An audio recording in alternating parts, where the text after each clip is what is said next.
on how people must live. The same person who is shy about telling other people about morality is often incredibly confident when yelling at other people about politics.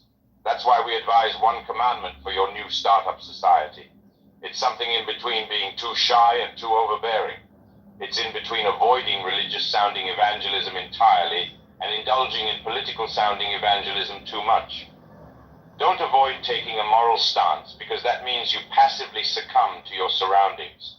But also don't try imposing an all-encompassing political ideology to start, because that's too hard and means total warfare with your surroundings.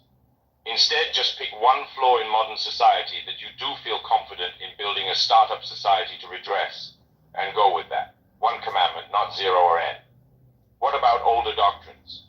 So far we've talked about a one commandment, but implied it is a new moral innovation, like cutting out sugar or limiting internet use.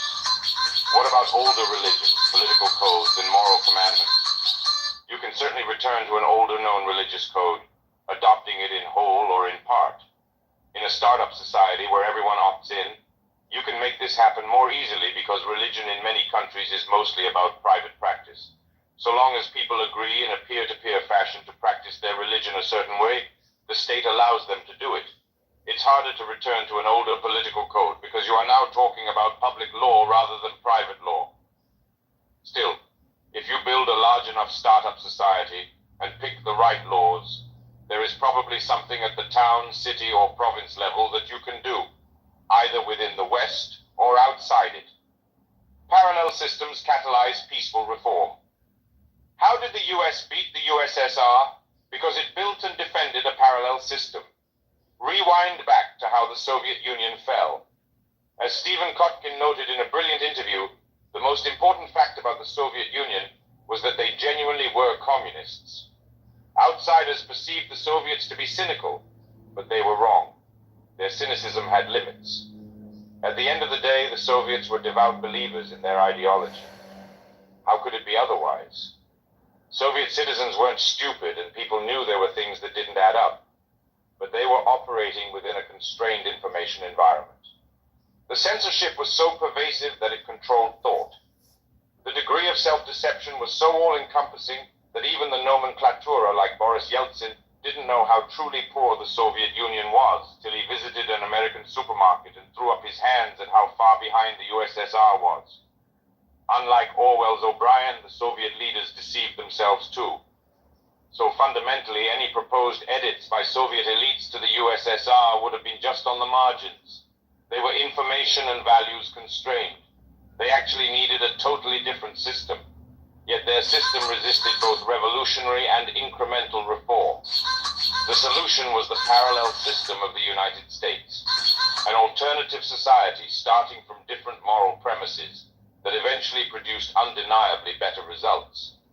That's the same basic thing that reformed the People's Republic of China.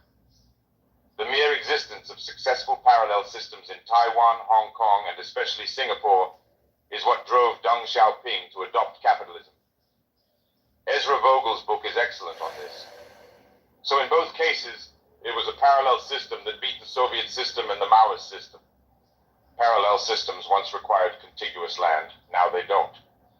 In the 20th century, the only way to build a parallel system was to fight and win a war, often a hot one, against the communists or fascists who were intent on conquering your territory. The parallel systems of the US and Singapore, Hong Kong, and Taiwan were maintained against the USSR and PRC at enormous cost by fighting for large contiguous regions of land. That was a very state-centric approach. In the 21st century, our approach suggests a network-centric way to build parallel systems. Create one opt-in society at a time, purely digitally if need be, justifying it with a historical and moral critique of the present system that delegitimizes state violence against them and allows the experiment to continue. Many will fail. But for those that succeed, we can merge together the good changes and discard the bad ones, and eventually get a parallel society that differs in many respects from, say, the original US code base, but that maintains enough similarity that it's backwards compatible, and citizens can migrate over. Much like the relation of the USA to Europe during the 1800s, this is a way to reproducibly build a new world on the internet to reform existing states. 4 points on One Commandments. Let's review. First, by starting with a seemingly simple moral premise and taking to its logical conclusion, a one commandment-based startup society ends up changing huge swaths of life, but in a focused, exit-constrained, and intellectually consistent way. Just think about what keto really means when it's extrapolated out to the scale of an entire town, and sugar poisoning is taken as seriously as lead poisoning.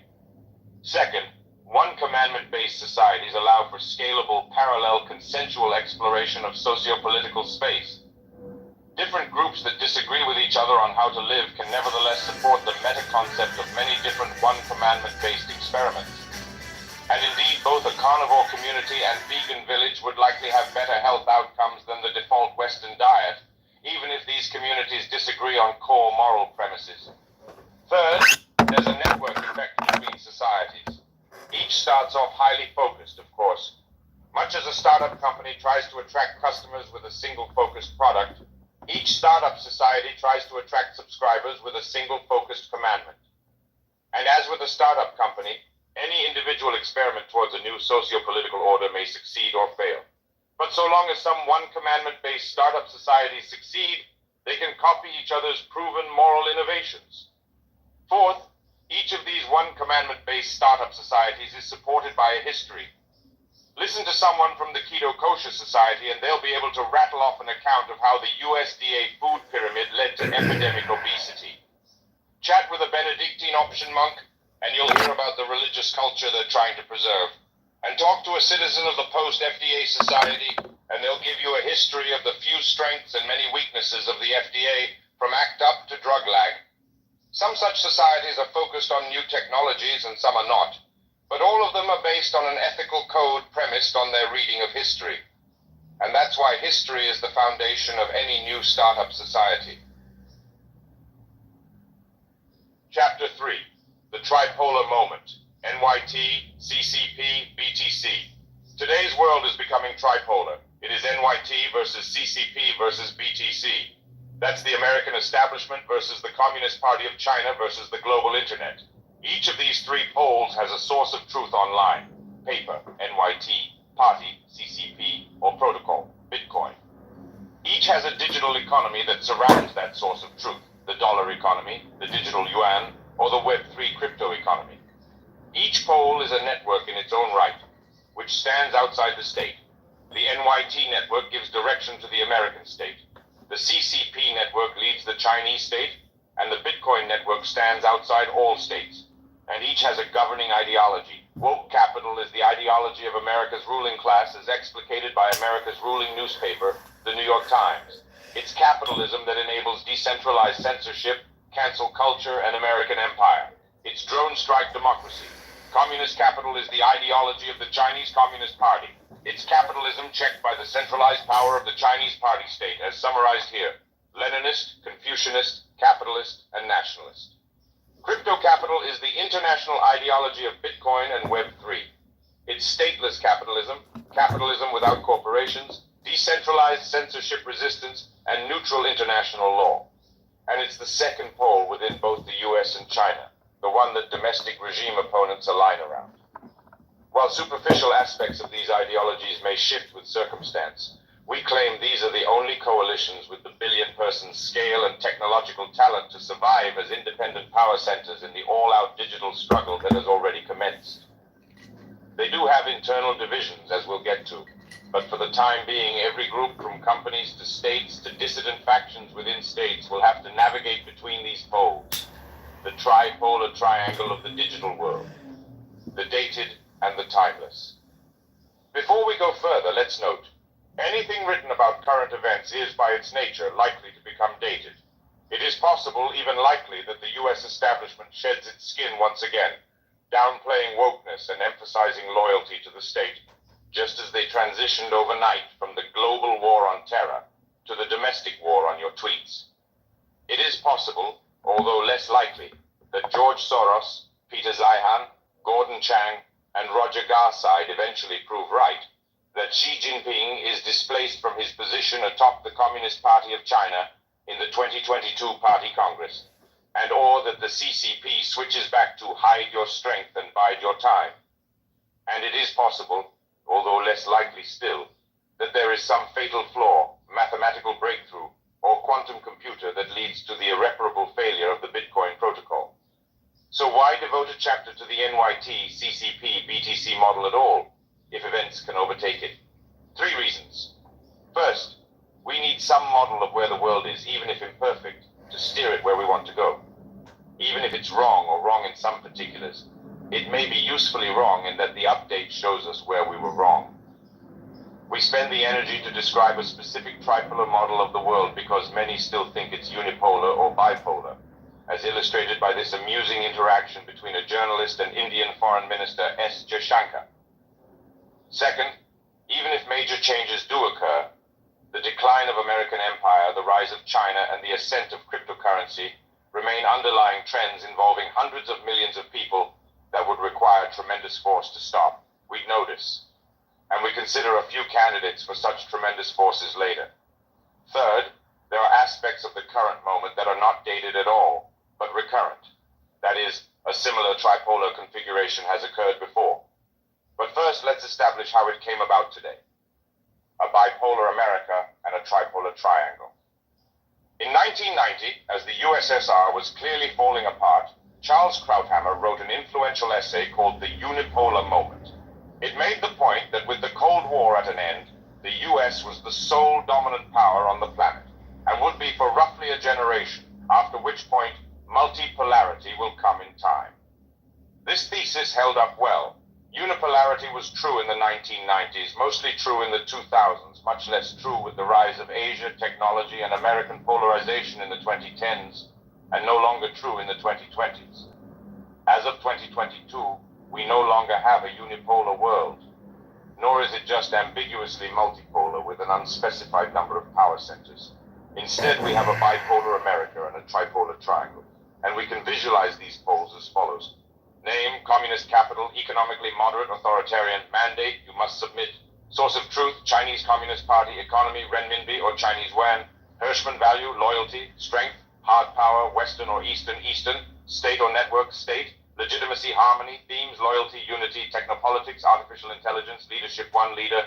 Name, woke capital, economically left libertarian, mandate, you must sympathize. Source of truth, New York Times, economy, United States dollar, Hirschman value, voice, strength, soft power, Western or Eastern, state or network, state, legitimacy, left democracy, themes, elections, protests, technopolitics, social, leadership, few leaders, name, crypto capital, economically right libertarian, mandate, you must be sovereign, source of truth, Bitcoin, economy, Web3, Hirschman value, exit, strength, hard money, Western or Eastern, global, state or network, legitimacy, right democracy, themes, markets, migration, technopolitics, crypto, leadership, no leaders, moral power, martial power, money power. In the mid-20th century, the decline of the British Empire presaged a 3-way fight between a moral power, a martial power, and a money power, roughly left versus right versus center. Back then, the Soviet Union was the moral power, the Nazis were the military power, and the Americans were the money power. Today, NYT is the moral power, CCP is the martial power, and Bitcoin is the money power. In each case, we also find that the moral power plants molds for espionage, the martial power excels at manufacturing, and the money power leads in media. But while in the mid-20th century these 3 powers were states, today they are primarily networks. Moral state, martial state, money state. Back up for a second. How could we possibly say that an entity like the USSR, which killed millions of people, was a moral power? Because the USSR's primary strategy was communist proselytization, the unceasing evangelism of a malign but convincing moral doctrine that managed to capture more than a third of the Earth's population by mid-century. It did have a colossal military but spoke endlessly of peace. It seized everyone's property but claimed it didn't care about money, and its self-image was that of saintly selflessness. It is in this sense that the Soviet Union was a moral power. Its moral power allowed it to plant molds in every country, which compensated for its lack of money and manufacturing. American sympathizers funded the build-out of the Soviet state, handed it diplomatic recognition, distracted Japan on its behalf, supplied it with the Lend-Lease Act during World War II and nuclear weapons afterward, and generally propped up the USSR throughout its life. Nazi Germany also infamously murdered millions of people. While similar to the USSR in many respects, its primary strategy was different. It was an emphasis on martial valor, on pure brute force, on the shells that would supposedly hiss louder than any mere words. It did have an inescapable propaganda apparatus, but its moral preaching was martial. It did leave some money-oriented businesses intact, but said it was socialist. Its raison d'etre was ruthless self-interest. It is in this sense that Nazi Germany was a martial power. To support this martial power, the Germans needed a tremendous manufacturing build-out, which they accomplished. Many historians believe the German military had, on a pound-for-pound basis, the best equipment in the war.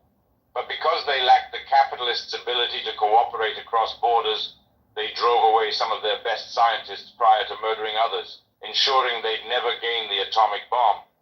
And because their morality amounted to Aryan supremacy, which didn't appeal to anyone other than their co-ethnics, they never managed to build a large enough global coalition to win, which is why the 70 million Germans were eventually beaten by the 50 million British, the 150 million Americans, and the 150 million Soviets. As for the mid-century Americans, their primary strategy was democratic capitalism, as opposed to Soviet communism or National Socialism. They preached a morality but framed it in terms of a capitalist-friendly four freedoms. They built an arsenal of democracy, but it arose from their commercial industrial base. It is in this sense that World War II America was a money power. Accompanying the money power was media power, just as capitalism went with democracy. The Americans were much better at media than the Nazis, who couldn't argue in English, and incrementally better than the Soviets, whose propaganda was ultimately undermined by their lack of prosperity. The media battle was a close-run thing, but in the end, blue jeans outcompeted the Red Army. So, in this tripolar configuration, after a titanic struggle, the money power in the center did end up winning over both the martial power on the right by 1945 and the moral power on the left by 1991. Moral network, martial network, money network. Today, the decline of the U.S. empire has led to the rise of a moral power represented by NYT, a martial power, CCP, and a money power, BTC. The difference relative to mid-century is that each of these are networks that are upstream of states, rather than primarily states themselves. NYT, the moral network. The NYT-centered network of journalists holds power to account and thereby stands above any mere elected government. Its go-to tactics are moral badgering and mole-driven espionage, just like the Soviet Union. On the moral point, go back and look at any recent NYT headline and note how many of the articles involve a moral rather than factual premise as the core point.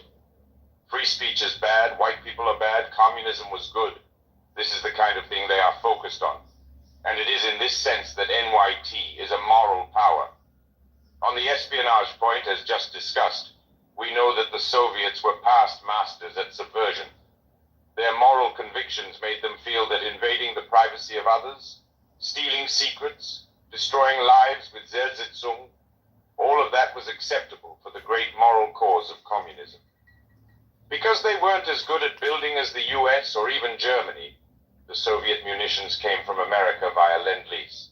Stealing and destroying was the best thing they could do. Sulzberger's employees and American journalists in general are similar. They're the Stasi with a stock symbol, the original surveillance capitalists. It's always phrased in the passive voice, but how exactly did the New York Times obtain the things they print? The story behind the story is more interesting than the story, and the behind-the-scenes footage would show you a different movie than the one they want you to watch. In short, much like the communists, the journalists' moral conviction gives them the license to dox private citizens, to go through people's garbage, to use secret identities and then claim they don't, to print hacked data, to solicit leaks of private information while demanding to keep their own information private, to induce people to break contracts, to stalk people at their homes, even to cover up enormous genocides and start giant wars, always in the service of the bottom line and some purported higher good. The establishment journalist claims to speak truth to power, but somehow never gets around to investigating themselves or each other.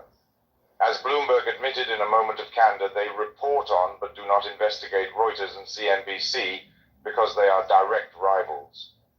We occasionally hear about incidents like the episode where ABC got CBS to fire the Roebuck leaker, or when NBC tried to stifle Ronan Farrow's work. But those are just the tip of the iceberg. There's an enormous incentive for establishment journalists to engage in anti-competitive collusion, because if they all agree on what is true, who can then fact-check them? No one can hold accountable those with the power to hold the government accountable. CCP, the Marshall Network. This one may require the most explanation, as it's the most foreign to Western experience. First, we'll describe why CCP is primarily a network, and then why it's now mainly Marshall. We don't pretend to be China experts. Few are. But these are relatively basic points that are still not that well known. Why is CCP a network? The CCP network of party members is less separate from the Chinese state, as it doesn't pretend to be at a great remove from the levers of power as NYT does. But the party is not the same as the state. Indeed, there are 95 million CCP members, and they don't all have senior government positions any more than every registered Democrat has a plum spot in the Biden administration. Instead, they are spread out through society. How does it work? Joining the CCP is itself non-trivial, which selects for the most dedicated members. The South China Morning Post outlines the arduous application process.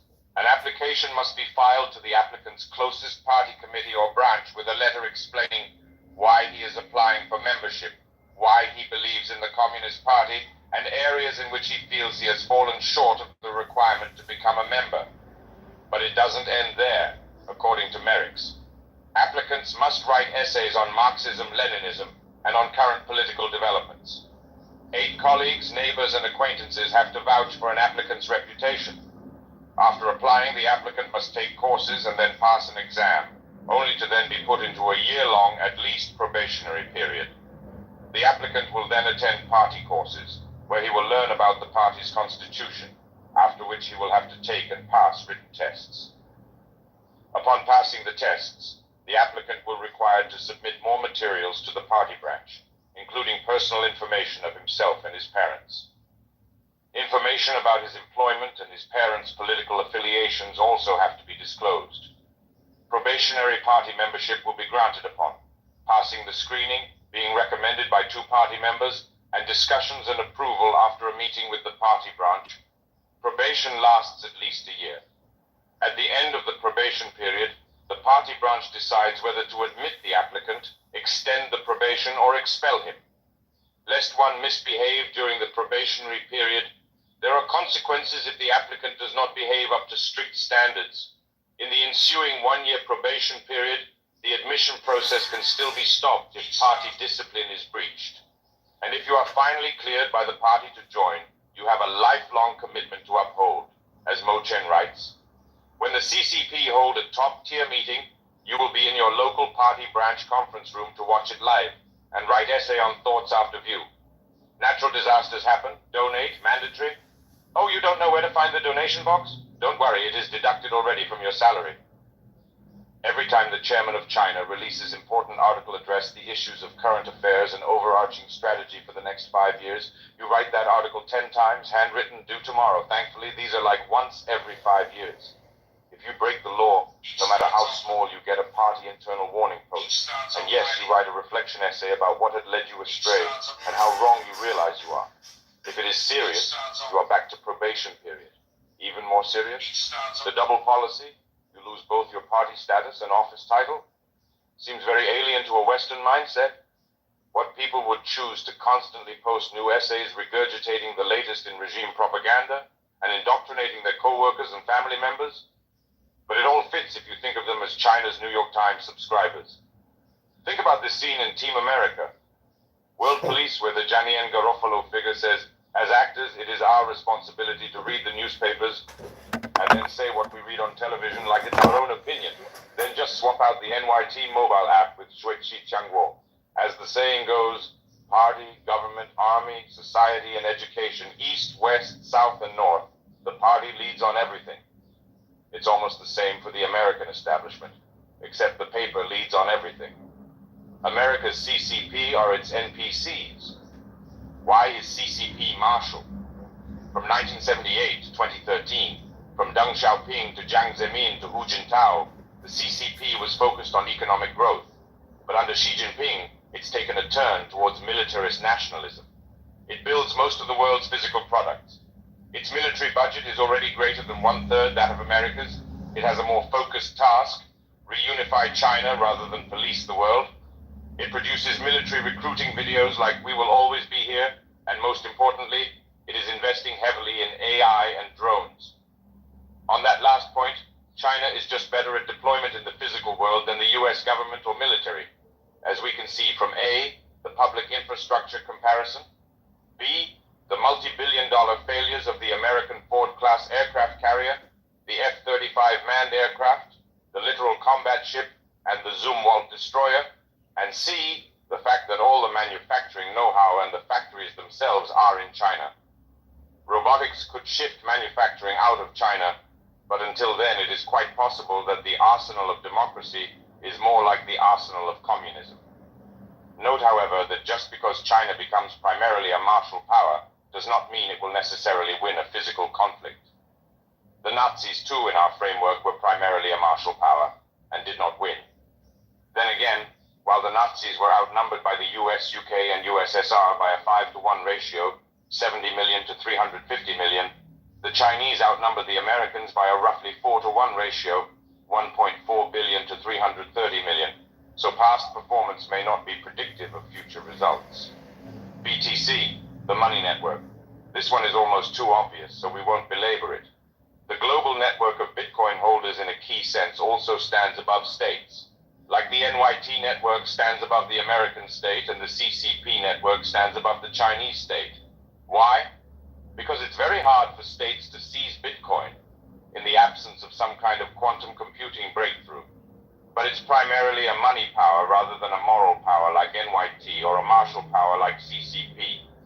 The less obvious point is that Bitcoin and its adjacent group of Web3 users are becoming a media power that will eventually topple the NYT, much as the 20th century US's media power eventually outcompeted that of the Soviet Union.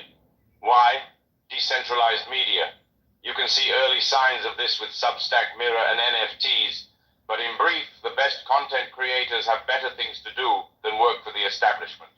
They can become publishers of their own by founding their own media companies. As with the CCP's transition to a martial power, the Bitcoin and Web3 transition to a money and media power is not at all conventional wisdom. Overlaps and exceptions. Of course, these aren't pure forms. NYT is a publicly traded multi-billion-dollar corporation and is certainly able to influence the Fed and other huge flows of money, and it can spur much of the US military into action with a fake article or three, so it has money and martial power, even if it is primarily a moral power. CCP endlessly preaches to its citizens via Xuexi Jiangguo, and until recently was focused entirely on business. So it has a moral and money power as well, though it is becoming primarily a martial power. Finally, Bitcoin certainly makes a set of implicit moral arguments. Inflation is bad, centralization is bad, pseudonymity is good, and the like. And it has a martial power, though it's entirely defensive, as the combination of encryption and physical decentralization render it resistant to 20th century style military attacks. But it is perhaps obviously fundamentally a money power.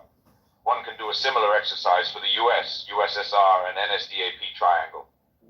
Submission, sympathy, sovereignty. Each pole legitimizes themselves by appealing to a societally useful concept and takes it to an extreme as part of denouncing its opposite extreme. The CCP is the most obvious. You must submit.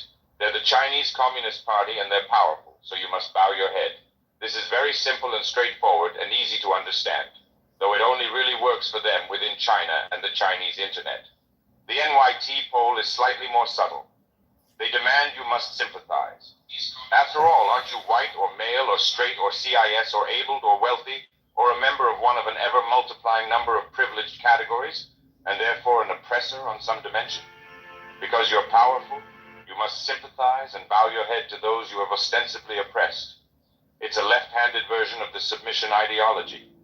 It can get anyone to bow their head in the name of empowering them, because 99.99% of the world is an oppressor on at least some dimension.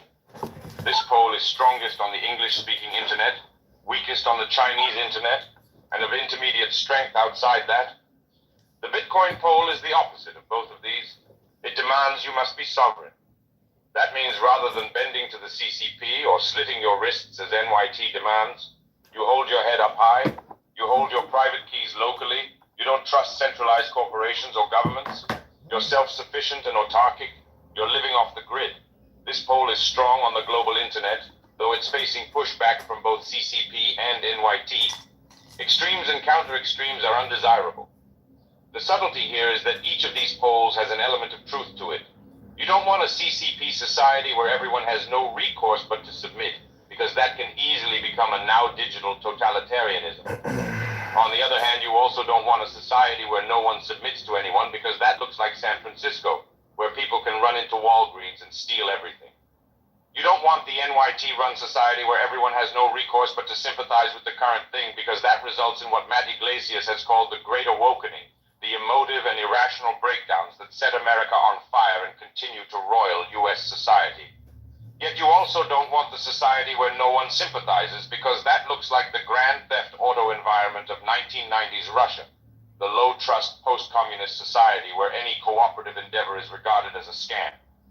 Finally, and perhaps least obviously, you don't want the society where everyone must be sovereign, because taken to its irrational limit, that means pumping your own water from out of the ground, growing your own food, not trusting any vendor or person other than yourself, and generally ending the division of labor that makes capitalism run.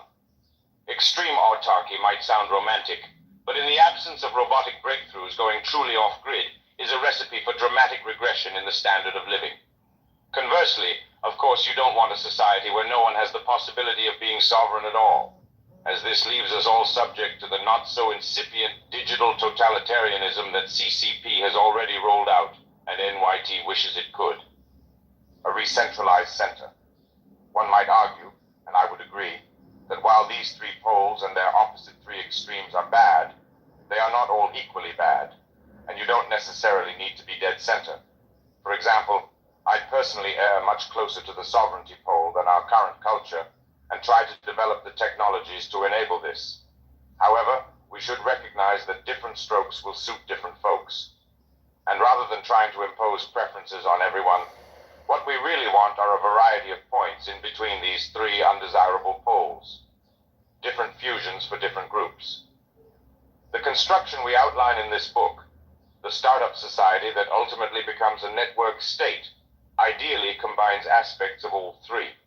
For example, it does have a clear founder to provide direction, but it ensures every citizen has the right to freely leave should they choose, that coin holders also have a say, and a number of other digital checks and balances. This concept is the basis of the re-centralized center, an idea we discuss in depth later. Conflicts and alliances. A tripolar triangle leads to surprisingly complicated dynamics. During the Great Depression, FDR's US admired the Nazis, and the NYT wrote encomiums to them, as documented in 3 New Deals, and the Grey Lady winked. Then, after the Molotov-Ribbentrop Pact, the USSR and the Nazis kicked off World War II by invading Poland together, with the USSR standing by as the Nazis fought the Anglo-Americans, and the US-aligned UK seriously contemplating bombing the Soviets. Later, the USSR and the Nazis fought each other during Barbarossa. Then the US and the USSR teamed up to fight the Nazis. Finally, the US and USSR split Germany between themselves and fought each other during the Cold War. That's why Orwell wrote in 1984 about how Oceania had always been at war with Eurasia, because the coalitions between states switched all the time. With networks rather than states, the coalitions are even more fluid, with several existing simultaneously. One pole against another, NYT versus CCP. This is the obvious one, the Thucydides trap, the great power conflict between the US and China that many have predicted. But there's a subtlety here. Many regular Chinese people don't want such a conflict, and many Americans don't either. But those who are invested in imperial ambitions on both sides, the paper subscribers and the party members, are into it.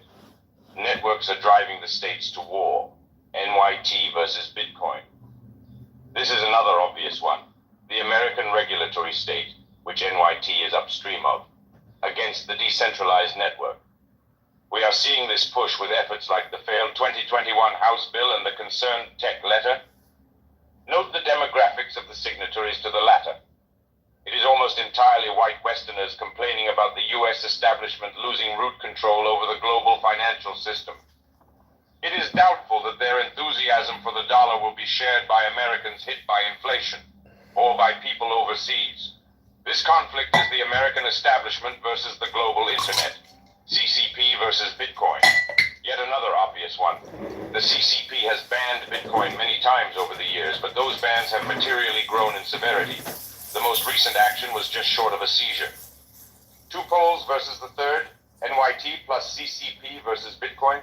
This is the state versus the network.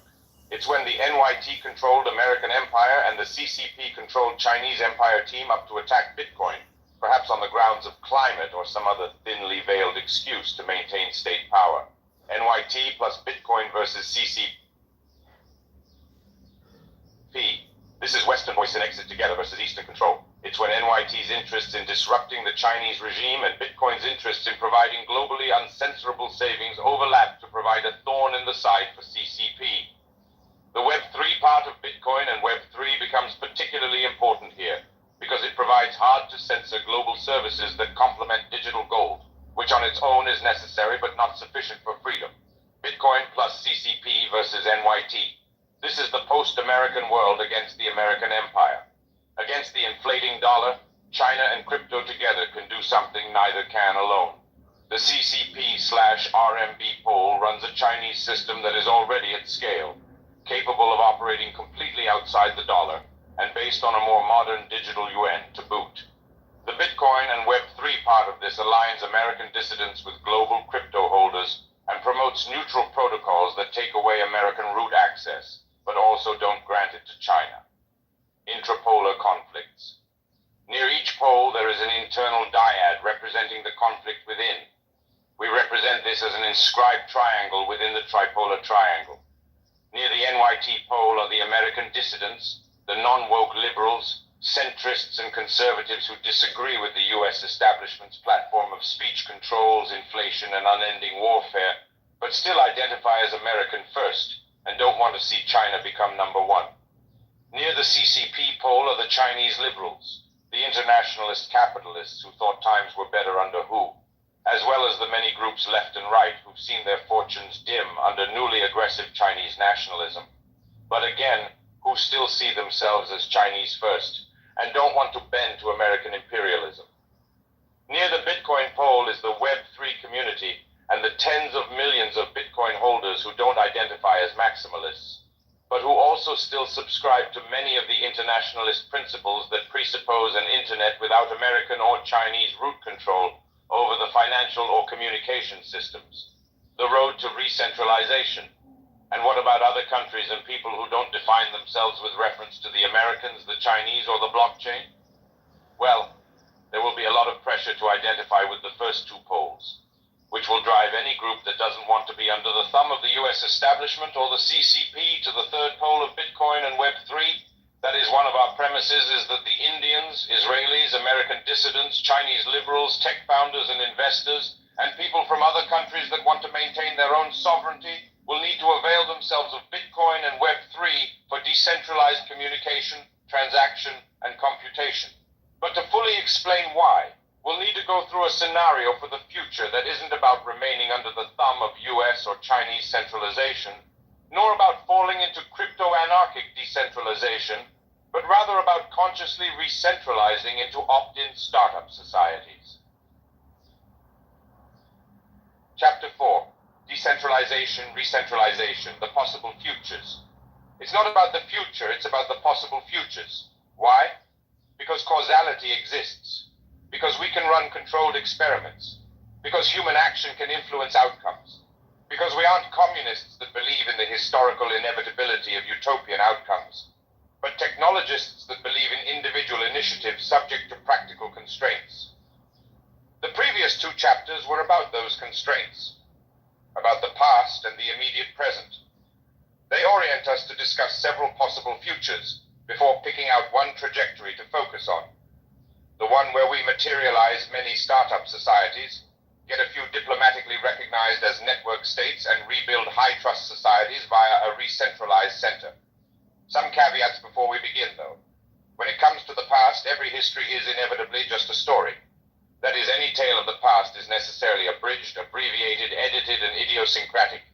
You can't convey 5,000 years of written records any other way, and our tale of history as trajectory is no different.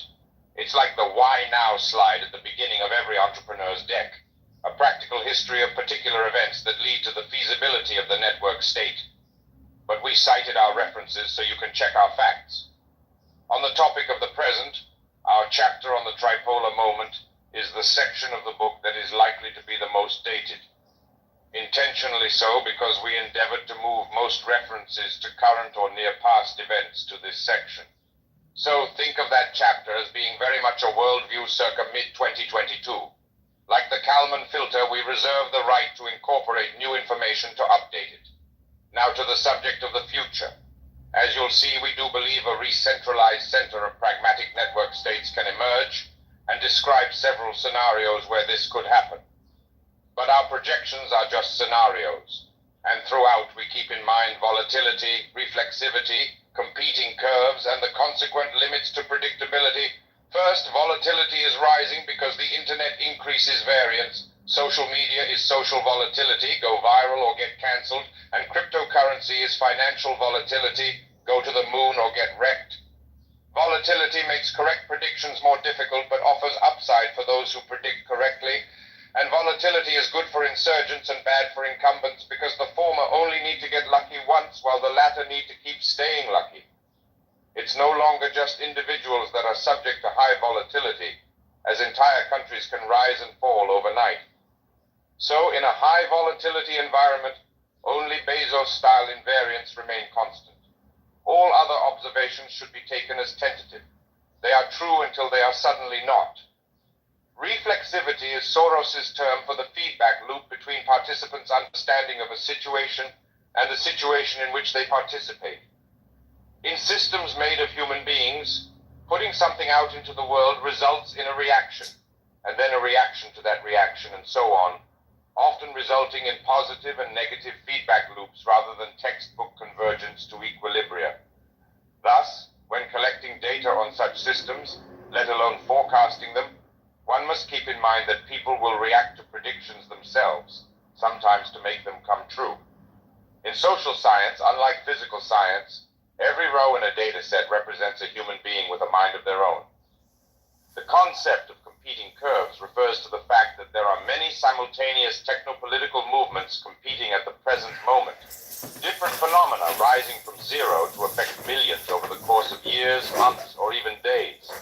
For example, if you take a look at this graph of how people met their spouses, you can see several different curves rising and falling as different cultural movements come online, until the internet just dominates everything. Another example is the market share of social networks over time. A third is Ray Dalio's graph of the rise and fall of nations. The point is that you can identify the players, but not always the outcome, in a complex multi-actor process. Applying this to our scenario analysis, we have some trends that are synergistic and others that are antagonistic. For example, many trendlines point to diminished American power, but at least one points in the other direction. The West's willingness to weaponize its tech giants for domestic and foreign conflicts alike. Does this give American dominance another few years, another decade, or many more than that? We can identify the curves, but not always which ones win out. Predictability has its limits. In our view, there are two kinds of predictions that matter: the physical and the financial. The physical prediction is a very specific bet on the trajectory of a ball, on a genomic base core, or on the electron configuration of an orbital. It's checked by reproducible experiment, and your device fails if it fails. The financial prediction is at the opposite end of the spectrum. It's a macroscopic bet on the volatile, reflexive behavior of other human beings. It's checked by the unforgiving market, and your fund fails if it fails. We aren't as interested in betting on manipulation-prone government statistics. According to the Chinese government of 2021, the number of COVID deaths in China from mid-2020 to 2022 was 0. According to the San Francisco government of 2021, the crime rate in SF was declining. According to the US establishment of 2021, the inflation of the dollar was transitory. All this reminds us of the Soviet government of 1932, who said the harvest in Ukraine was glorious. As we discuss later, it is useful to create on-chain shadow statistics that are more verifiable, reliable, and censorship-resistant than these easily faked indicators. But outside of that, predictions on official government statistics are otherwise uninteresting because of how obviously political they are. So we steer clear of that kind of thing. In our analysis of possible futures, we'll either predict something is technologically and hence physically feasible, or that it could result in a financial return, or both. And we'll give recipes for how to make those predictions reality, or prevent them from becoming reality in the form of fictional scenarios on good and bad futures. So to recap, our history is just a story, our analysis of the present may presently be dated, and our forecasts for the future may be confounded by volatility, reflexivity, competing curves, and the limits of predictability. With that said, all models are wrong, but some are useful. So with caveats catalogued and provisos provided, let's proceed. Analytical axes and scenario analyses. We start by describing new lenses to view the world in the sections on socio-political and techno-economic axes. These are mental models that hopefully help compress large amounts of data into rough patterns. Next, in the section on foreseeable futures, we put on our tech investor hats and project out into the near future, describing developments we anticipate. These aren't just random investment theses, though. They're pieces of the future that are relevant to startup societies and network states. We then game out one specific science fiction scenario in detail that we think is unfortunately quite plausible. American anarchy, Chinese control, and the international intermediate. In this scenario, we project a second American Civil War triggered in part by a broke U.S. government that attempts Bitcoin seizures, a situation we call American anarchy. Unlike the first Civil War, this would be a stochastic struggle between two networks, rather than an explicit dispute between two states. It would be more undeclared than declared, more invisible than legible, and this conflict could end in decentralization and disunion instead of centralization and consolidation. As radical as that sounds, many thinkers from across the political spectrum already foresee something like this happening in different ways, including Stephen March, David Rayboy, Barbara Walter, and Kurt Schlichter, though like me, none of them are particularly happy about the prospect. Meanwhile, in this fictional scenario, the CCP implements an intense domestic crackdown on the other side of the world to maintain stability, preventing Chinese people from freely leaving the digital yuan network with their property, a result we refer to as Chinese control. As America descends into anarchy, the CCP points to their functional but highly unfree system as the only alternative, and exports a turnkey version of their surveillance state to other countries as the next version of Belt and Road, as a piece of infrastructure that comes complete with a SaaS subscription to China's all-seeing AI eye. In the name of putting a lid on the anarchy and restoring democracy, the US establishment then silently copies CCP's methodology without admitting they're doing so, much as they cloned China's lockdown after loudly denouncing it. Similarly, after spending a decade pretending to decry surveillance capitalism, the US establishment formally deputizes many big tech companies as official arms of the surveillance state. However, the establishment's implementation of this digital lockdown is as tragicomic as the CCP's version is totalitarian, and is porous enough to permit serious resistance. Strong form and weak form models of the future. This is the world we could be barreling towards. Believe in it to found a startup society, though, so why talk about it at all then? Because in a high volatility time, it's worth thinking through models of how our future could be very different from our present. Think of the American anarchy versus Chinese Control-L scenario as a strong form model of how NYT, Bitcoin, and CCP could collide, with startup societies and network states arising out of that atom smasher as deliberately created alternatives to wokeness, maximalism, and Chinese communism. The weak form model is that things don't work out precisely this way. Few things do. But that general trend is correct. That is, in the future, the US establishment does lose relative control, the CCP does try to exert absolute control, and Bitcoin maximalists do advocate for no control. The way of life propounded by each of these ideological communities will get extreme, but will also be itself justified as a reaction to the other two perceived extremes. As discussed in extremes and counter-extremes are undesirable. So we'll still need to build societies with consciously chosen trade-offs between submission, sympathy, and sovereignty, instead of unconsciously capitulating to either an extreme or counter-extreme. And that again leads us to startup societies and network states. So using the strong form scenario as a base, we discuss conditions and surprise the desired outcome, the trajectory to shoot for, a re-centralized center of high-trust societies, building the future rather than defaulting into it. Our goal in thinking all this through is not pessimistic but pragmatic, to change what we can change by setting up a fourth pole, an alternative to the failing US establishment, to maximalist crypto-anarchy, and to the centralized surveillance state of the CCP. We call the raw material for this fourth pole the international intermediate. It includes American centrists, Chinese liberals, Indians, Israelis, Web3 technologists, and essentially everyone from around the world that wants to avoid both the American and Chinese whirlpools.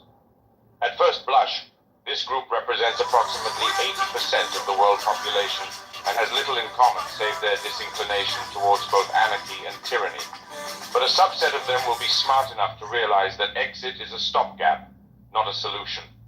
People tend to imitate what they see, and if American anarchy and Chinese control are the most prominent games in town, they will eventually be imitated. So isolationism is off the table.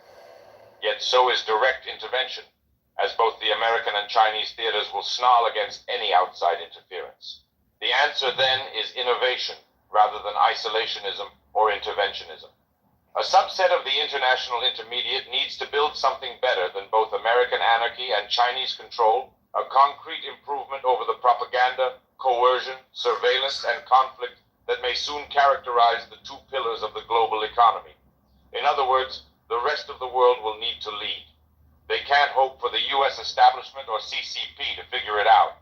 And that's the re-centralized center, a circle of startup societies and network states built by pragmatic founders, a group of high-trust communities architected as intentional alternatives to failed states and surveillance states alike. Sociopolitical axes, old mental models for understanding the world are quickly going out of date. Not only are things changing faster, things are changing faster on new dimensions. New socio-political axes are emerging. Seeing the world through old lenses risks being caught blindsided by the political equivalent of a runaway truck. People who thought the financial crisis of 2008 was unthinkable just weren't looking at the right graphs. Michael Berry was, though. In the same spirit, what are some new graphs we could look at? New themes for conflict and cooperation, new socio-political axes that are underestimated. That's what this section is about. International Indians. I am moderately bullish on India, but extremely bullish on Indians. Why? Well, first let's talk about India, the country. If you're in the West, haven't been paying attention to India, and think it's still just an uninteresting third world country, you can be forgiven for that. But take a look at the following links to Orient. Here's a visual comparison of parts of Los Angeles versus India. Here's a graph showing hundreds of millions of Indians getting cheap mobile internet service over the last few years. Here's an amazing economic survey of India showing growth over the last decade. Here's a chart showing India is now number 3 in tech unicorns after the US and China. Here's a post that discusses the overall picture, the internet country. Putting that all together, there are now significant chunks of the ascending world, which are cleaner and better maintained than the descending world environments of Los Angeles and San Francisco. That doesn't mean the curves are the same, just that they overlap in a way that would have been unthinkable a few decades ago. Next, let's talk about the Indian diaspora. There are about 5 million people of Indian ancestry in the US, UK, Canada, and Australia, and a fair bit more if we include the full South Asian diaspora. They have done quite well over the last few decades. While the first generation came over with portable technical skills in medicine and engineering, the second generation within the West speaks English without an accent and with full cultural fluency, resulting in many Indians in law, filmmaking, and media. Some have even ascended to the commanding heights of politics and technology, like Kamala Harris, Sundar Pichai, and Satya Nadella. That sets up an interesting state plus network dynamic. Using our terminology, the Indian state may take one step back for every 2 steps forward, even though it's been moving forward as of late. But the network of the global Indian diaspora is just on an exponential rise. Indeed, I think the 2020s will be for the Indian network what the 2010s were for the Chinese state. Somewhat ignored at the beginning of the decade, but an important global force by the end of it. Recall that China had its first unicorn in 2010, and it took 5 years for it to get to 5 unicorns. The year after that, it had 20. Ecosystems develop very slowly and then all at once. Please don't think of this as Indian triumphalism at all. I actually find it surprising. It's just recognition of an unexpected new player entering the arena that many still underappreciate. For further context, you might read a new idea of India, or our time has come.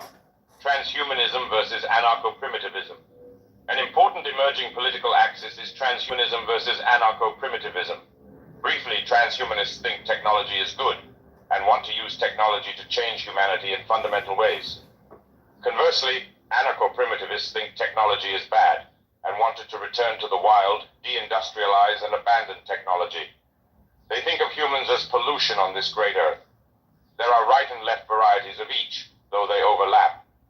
Left transhumanists like Klaus Schwab of the World Economic Forum to some extent give rise to right anarcho-primitivists, and vice versa. Basically, left transhumanists make changes to the human body that rightists find aesthetically unappealing. Conversely, right transhumanists advocate improvements to the human body that left anarcho-primitivists find terrifying. It works in reverse as well. Some anarcho-primitivists advocate a back-to-the-land kind of traditional masculinity that some transhumanists find constraining, and some anarcho-primitivists want a Unabomber-like end to industrial civilization which would, among other things, destroy the supply chains needed for the life extension sought by transhumanists. The identity stack. An issue that confused me for a while is why criticism of San Francisco seemed to anger some people irrationally. Couldn't they also see that prices and feces were both up and to the right at the same time? Eventually, what I realized is that everyone is patriotic about something, and those people were patriotic about their city, while others were patriotic about their countries, companies, or even their cryptocurrencies. To elaborate on this point, for someone who identifies themselves as a San Franciscan, criticism of the city is taken personally because that isn't a swappable piece of their life. Their company? That's just a job. It's replaceable. What they really care about is the Golden Gate Bridge, the Presidio, the 49ers, a sort of romantic identification with the city itself, and many of the people that live there. Others affiliate with their national identity first, above their city identity. They'll move between military willing to kill and die for the flag with which they identify. Or they might be based out of Seattle for a time, signifying that their location is immaterial, while signaling their deep love for democracy online, an identity that is non-negotiable. Still others are patriotic about their companies, those things they founded and funded, breathed life into, those entities that took all their capital and intellect to build, which are always far more fragile than they look from the outside, and which some callous outsider could break for likes with a few morale-draining tweets.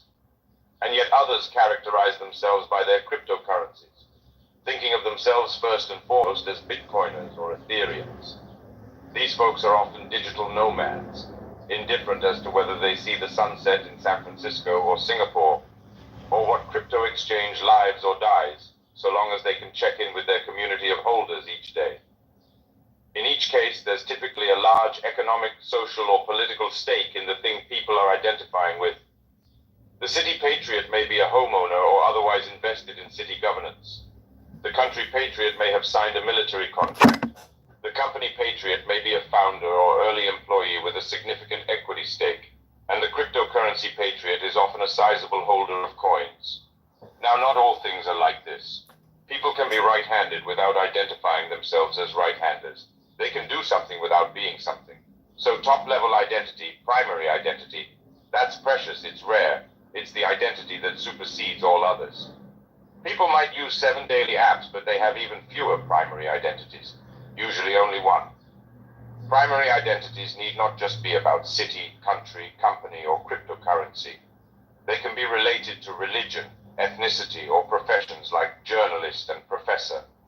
There's a huge upfront sacrifice required to become a tenured professor, or to publicly convert to a new religion, and for this reason such primary identities often make it to the fore of someone's Twitter bio. Example, Twitter bios. Here's a concrete example of the identity stack with 3 Twitter bios. Jim, hashtag here we go, hashtag Steeler Nation, all things Pennsylvania, father, husband, hashtag Christian, hashtag Army vet. Billy, immutable money, infinite frontier, eternal life, hashtag Bitcoin. Bob, Army retired, anti-terrorist assistance program, husband, father, grandfather, Iraq vet, educator, but most importantly, an American. Again, everybody is patriotic about something. Jim loves his city. Billy is patriotic about technology and transhumanism. Bob would fight for the American flag. The collection of all that defines someone in rank order is their identity stack. The top of the identity stack is the primary identity.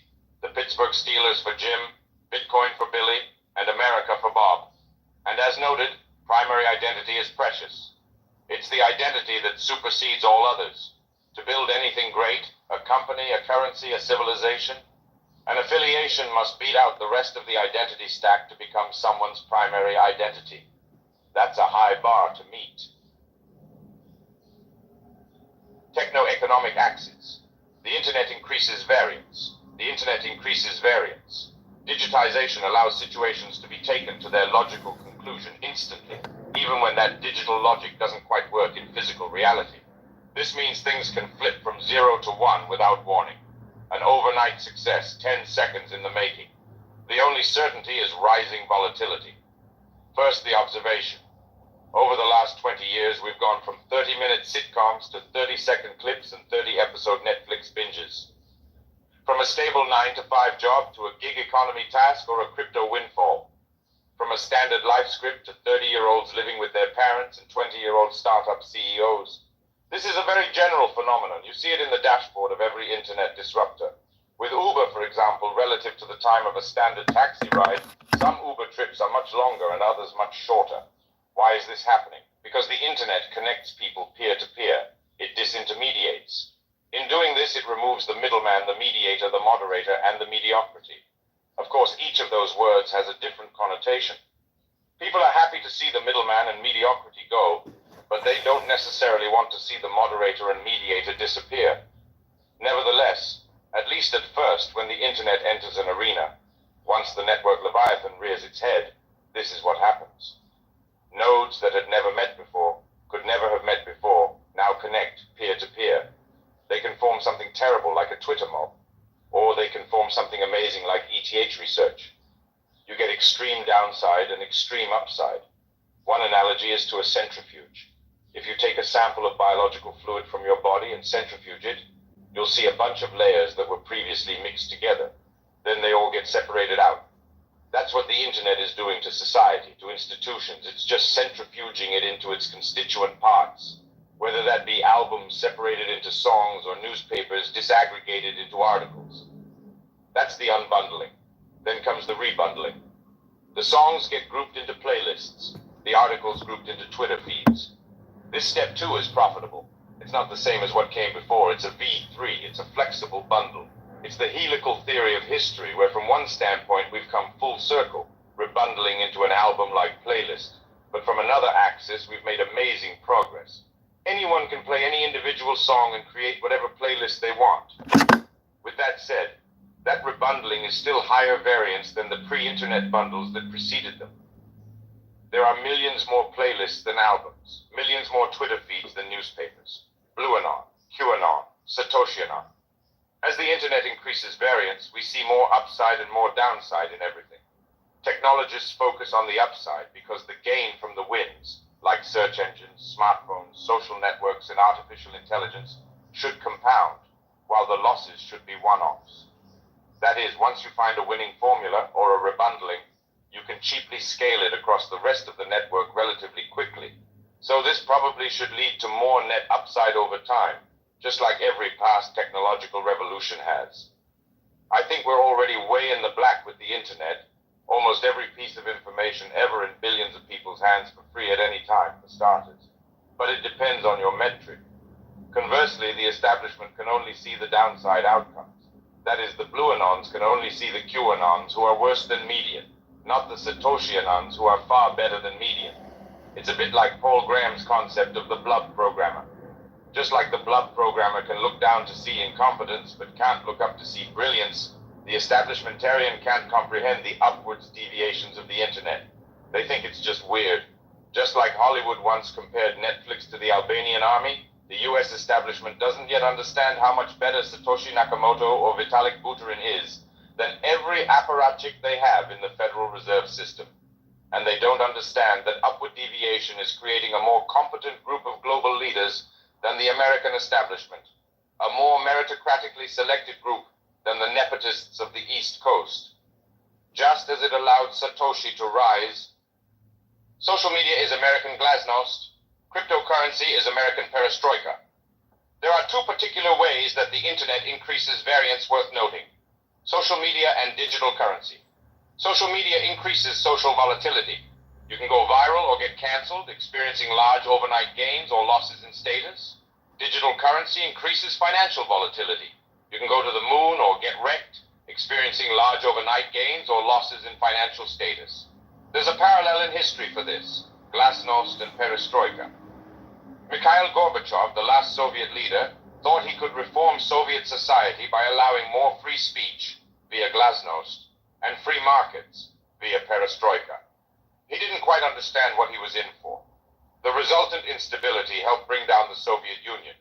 Similarly, social media is like American glasnost, and cryptocurrency is American perestroika. Just as Gorbachev unleashed free speech and free market reforms because he believed communism could be reformed, the US establishment actually bought their own narrative in the 1990s and 2000s about their ostensibly free and democratic society. Only now are they realizing that the many speech and thought controls that their predecessors had set up and hidden in plain sight, like stringent regulations and high capital requirements for broadcast content production, was actually the key to their continued power. Now that it's clear that the internet is to the USA what the USA was to the USSR, that it's truly free speech and free markets, they are trying to tamp down the American spring they've unleashed. But it may be too late. Obama was in a sense arguably America's Gorbachev, as he allowed technology to grow mostly unimpeded from 2008 to 2016 to billions of users without fully realizing what would ensue: the 100-year information tsunami. Few institutions that predated the internet will survive the internet. Why? Because the internet increases variance, it causes huge surges of digital pressure on older institutions that just weren't built for it. They can't handle the peak levels of social and financial stress that the internet can unleash. They're like seaside towns that weren't built for a 1,000-year flood. Michael Solana's post jump is quite good on this topic. Indeed, this is a good analogy because one of the ways to think about the internet is as a carrier of massive information waves. Most normal waves propagate in physical space. The standard partial differential equations, PDEs, are 1, 2, or 3-dimensional. For example, longitudinal waves like a slinky transverse like electromagnetic waves or earthquake-style spherical waves. But these information waves propagate on highly dynamic social networks where the topology of connection and disconnection changes quite a bit, naturally physical to natively digital. The digital is primary and the physical is now secondary. Three-phase transition. The digital transition happens in 3 phases. There's the physical version, the intermediate form, and then the internet native version. If you're into electrical engineering, you can think of this as analog to analog digital to natively digital. One example is the transition from a piece of paper to a scanner which scans that file into a digital version, to a natively digital text file which begins life on the computer and is only printed out when it needs to be. Another example is the transition from face-to-face meetings to Zoom video, which is a scanner of faces, to natively digital VR meetings. Yet another example, physical cash to something like PayPal or FinTech, which is just a scan of the pre-existing banking system, to the truly native digital version of money, cryptocurrency. Once you see this pattern, you can see it everywhere. And you can look for those spaces where we're still stuck at the V2, at the scanned version where we've taken the offline experience and put it online, but not fundamentally innovated. Truly digital news, dashboards, on-chain event feeds. Newspapers are actually only partially digitized. In 1996, the primary version of the New York Times was the physical paper, and the Mirror was the website. Then, gradually, more and more weight got shifted to the digital version. Now it can fairly be said that the physical paper is just a printout of the website, a snapshot at a particular time. And there are online-only features like interactive graphics that are impossible to replicate in the physical paper. Most importantly, the comments section is really social media, particularly Twitter, where all the reporters are located. But this is still really just a newspaper put online. Most of it can be printed out. What's the next step in this evolution? What does natively digital news look like? There are at least two concepts of interest here. Morning dashboards replacing the morning newspaper, and cryptographically verifiable event feeds replacing tweets of unverifiable content. Dashboards are greater than newspapers. If you are in tech, the first thing you look at each day may be a personal or company dashboard, like your Fitbit or your sales. This is good. The first thing you look at each day shouldn't be random stories someone else picked. Should be carefully selected metrics you want to improve. This is a good vector of attack to definitionally disrupt newspapers. If we think about it from Clayton Christensen's jobs to be done perspective, newspapers have this incredible pride of place. First thing you look at in the morning, but typically do not add enough value to deserve that position. On-chain event feeds are greater than Twitter, which is greater than newspapers. One key observation is that just as many sports articles are digest of box scores, and many financial articles are summaries of the day's stock action, so too are many political and tech articles merely wrappers around tweets. Because news breaks on Twitter. So eventually the next kind of newspaper will look something like a cryptographically verified version of Twitter. The first draft of history will be the raw on-chain event feed, written directly to the ledger of record by billions of writers and censors around the world. In other words, truly digital newspapers will be on-chain event feeds, digitally signed crypto oracles, not corporations. Remote work to remote life. My friend Daniel Gross remarked that 2020 will be seen by future historians as the year when the internet age truly began. The lasting impact of COVID-19 is that it flipped the world from physical to digital first. Because the internet in 2000 or 2010 couldn't bear the load of the entire physical world. But by 2020 it kind of could. Now it's not just about remote work, but remote life. During the pandemic, every sector that had previously been socially resistant to the internet, healthcare, education, law, finance, government itself, capitulated. Those aspects of society that had been very gradually changing with technology shifted overnight. For example, the convention of politeness shifted. Now it was rude to ask for an in-person business meeting as you do it remote if at all possible. With vaccination, many of these things have flipped back, but they won't come back all the way. Digitization was permanently accelerated.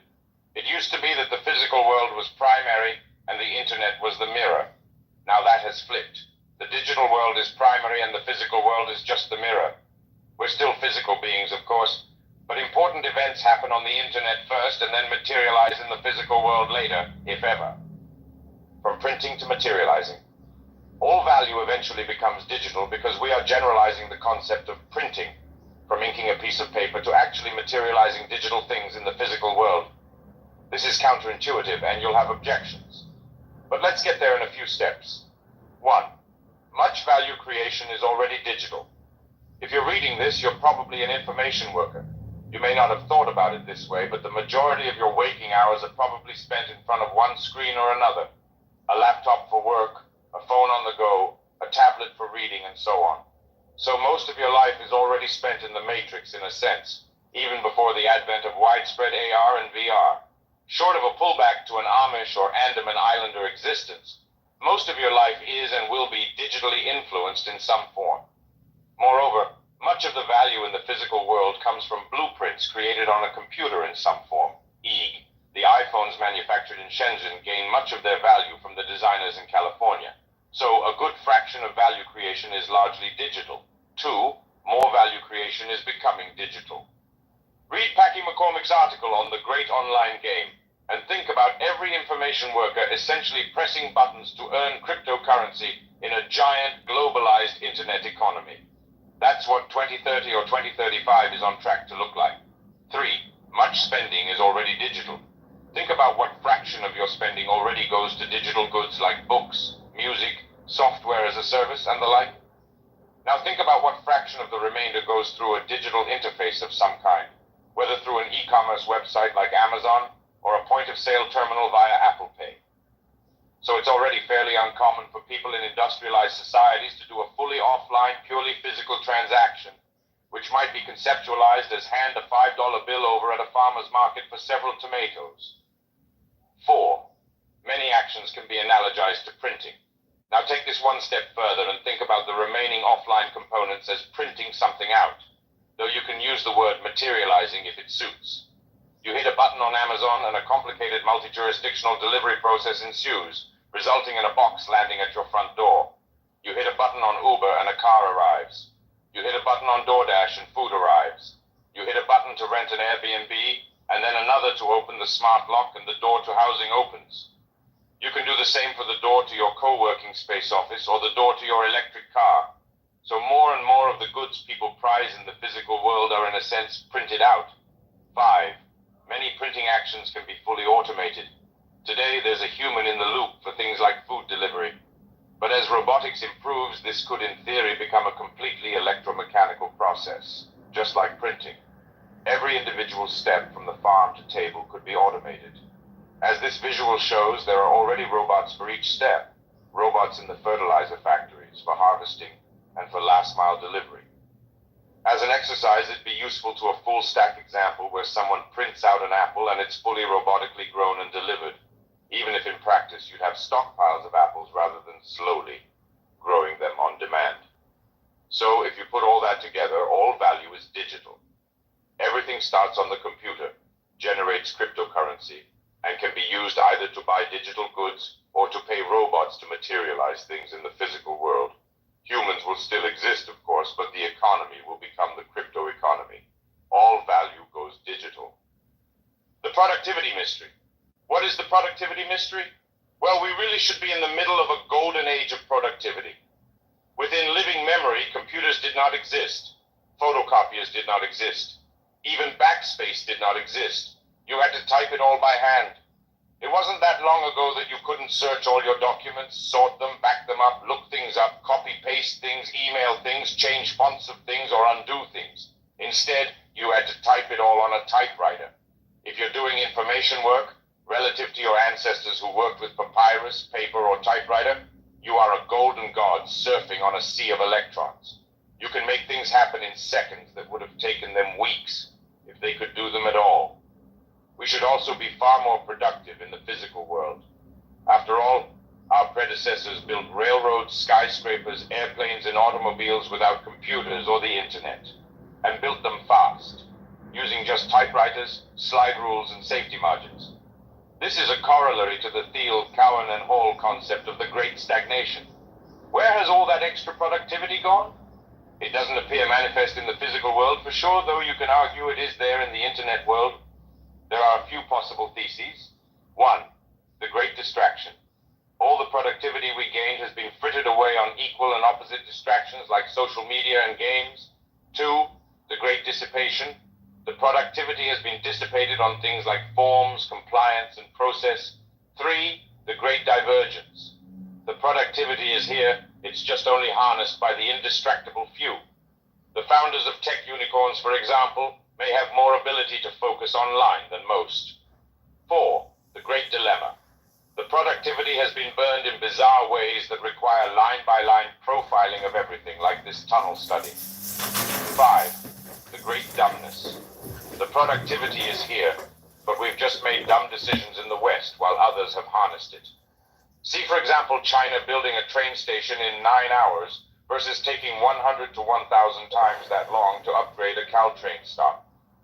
Now, yes, I'm sure not every train station in China is built in 9 hours, and wouldn't be surprised if some regions in the US, or the West more broadly, do better than SFBA. but feels likely that a systematic study would find a qualitative speed gap 10 to 100 times or more. 6. The Great Delay. The productivity will be here, but is delayed till the arrival of robotics. That is, for things we can do completely on the computer, productivity has measurably accelerated.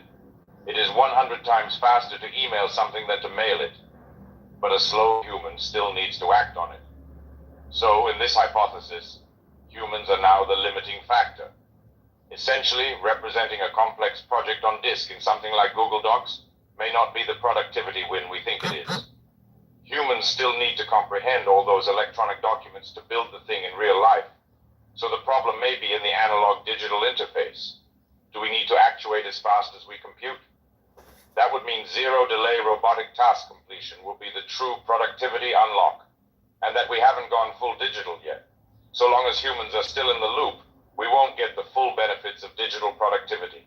I don't know the answer, but I think the line-by-line profiling approach used on the tunnels is a good but slow way to find out exactly what went wrong, while the approach of looking at other countries and time periods, namely studying history, could actually be the fast way of figuring out what might be right. Linguistic borders of the internet.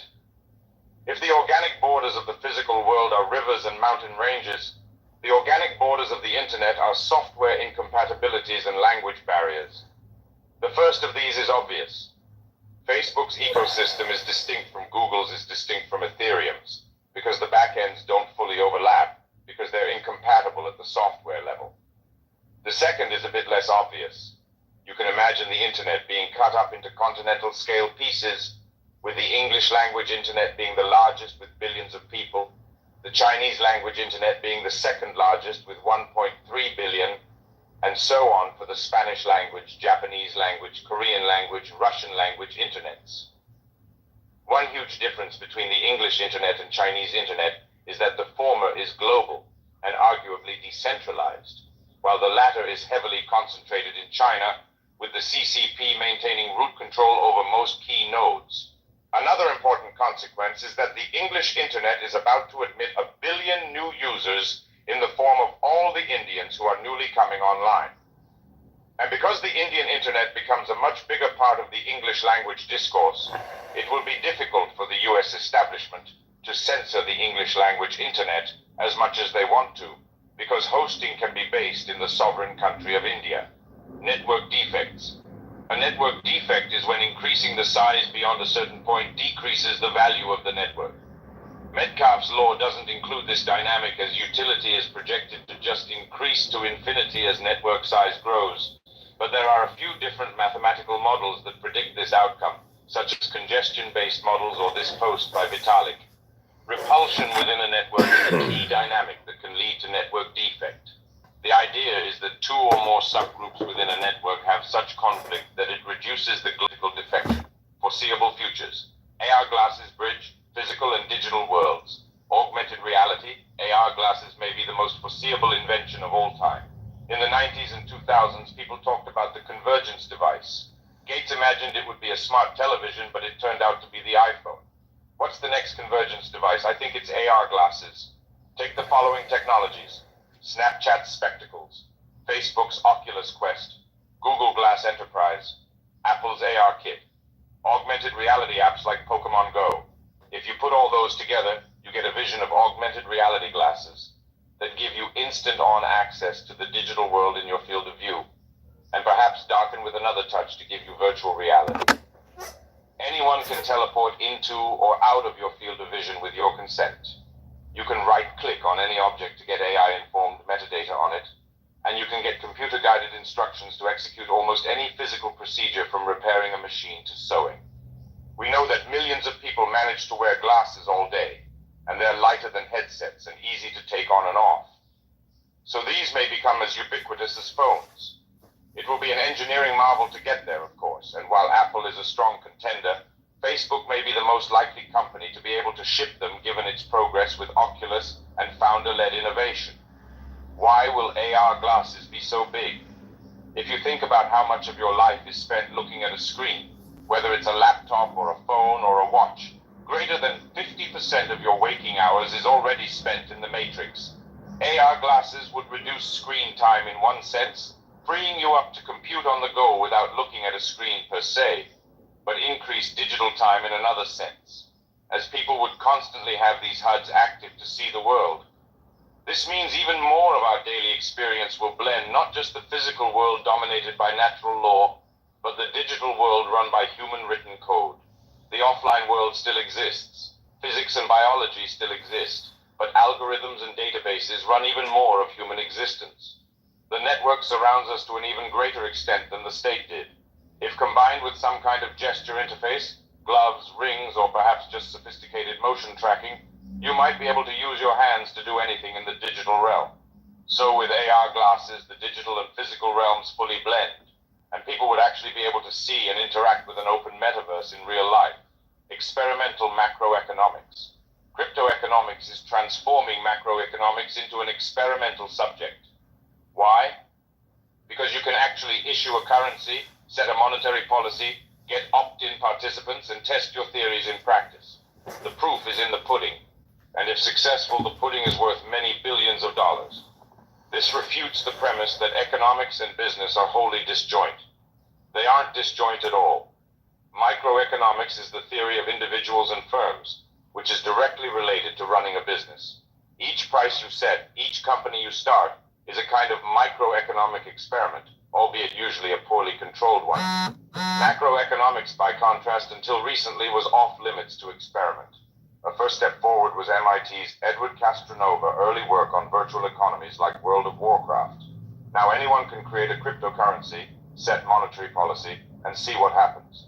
Perhaps the closest thing to experimental macroeconomics prior to cryptocurrency was the experience of setting up and scaling massive two-sided marketplaces like Airbnb, eBay, Google Ads, etc. You quickly learn that ideology is a poor guide.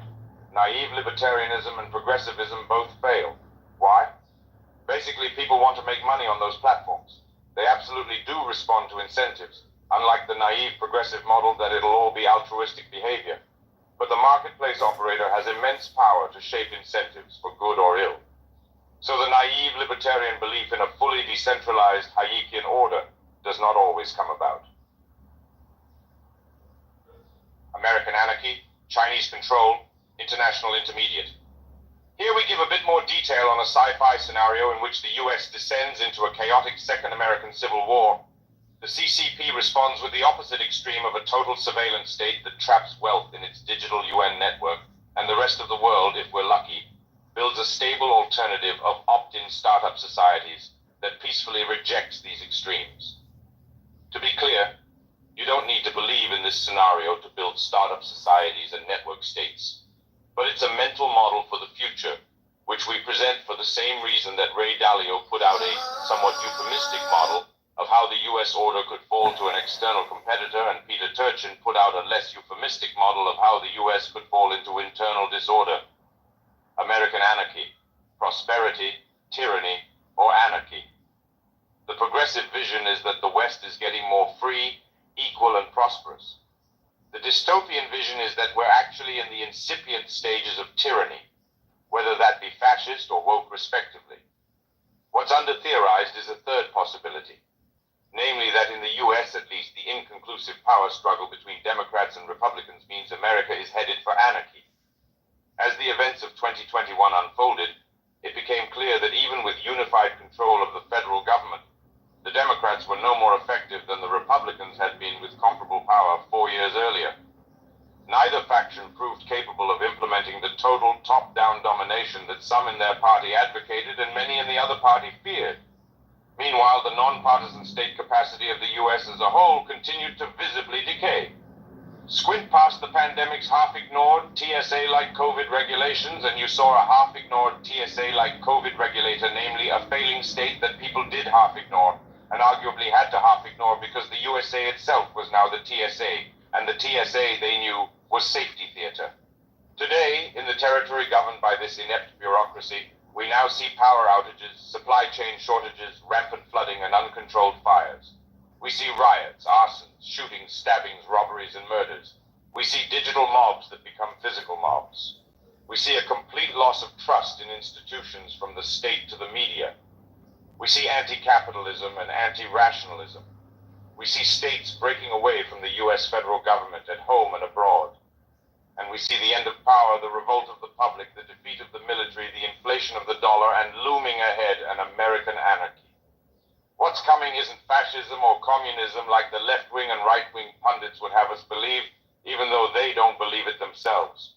What's coming is the exact opposite of that. A world where the civilized concepts of freedom and equity are extrapolated to their decivilizational limit, where you ain't the boss of me and we are all equal, where all hierarchy is illegitimate and with it all authority, where no one is in charge and everything is in chaos.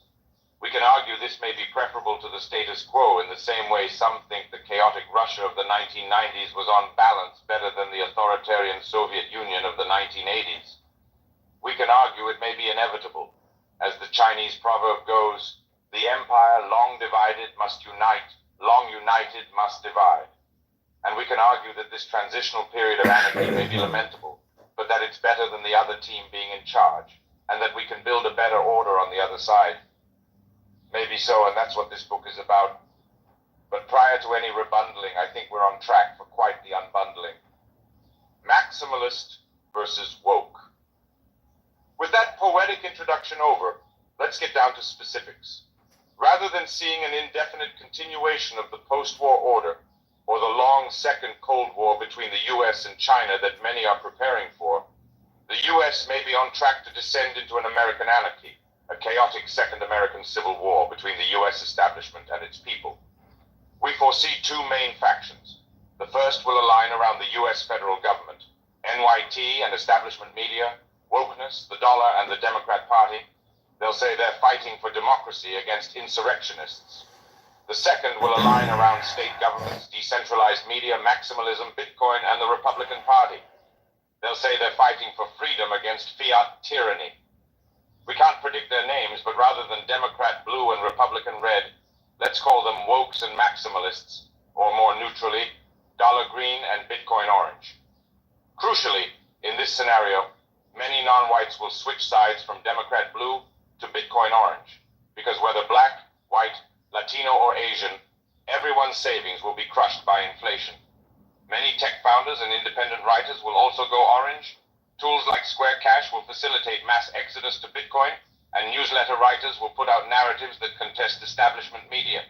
Conversely, many institutional loyalists will flip from Republican red to dollar green, including the police, military, and neoconservatives, simply because they are in the final analysis the kind of team players and natural conservatives who would have fought for both Tsarist Russia and the Soviet Union. My country, right or wrong, the role of centralized tech companies will be key. By default, they'll swing to the dollar green side, but many tech founders will lean Bitcoin orange, so we could see centralized tech companies supporting both sides, with older and fully wokeified firms like Google firmly on the green side, and newer founder-controlled firms located in places like Miami and Texas trending orange. How America builds towards conflict. How could something as radical as a second American Civil War happen? You could write a book on this, and several people have, but in lieu of that, we'll give a bullet-pointed list. Before reviewing it, you might want to reread Ray Dalio, Peter Turchin, and Strauss and Howe if you want more context, as we won't be able to recapitulate every citation that informs this projection. Done? Okay, here we go.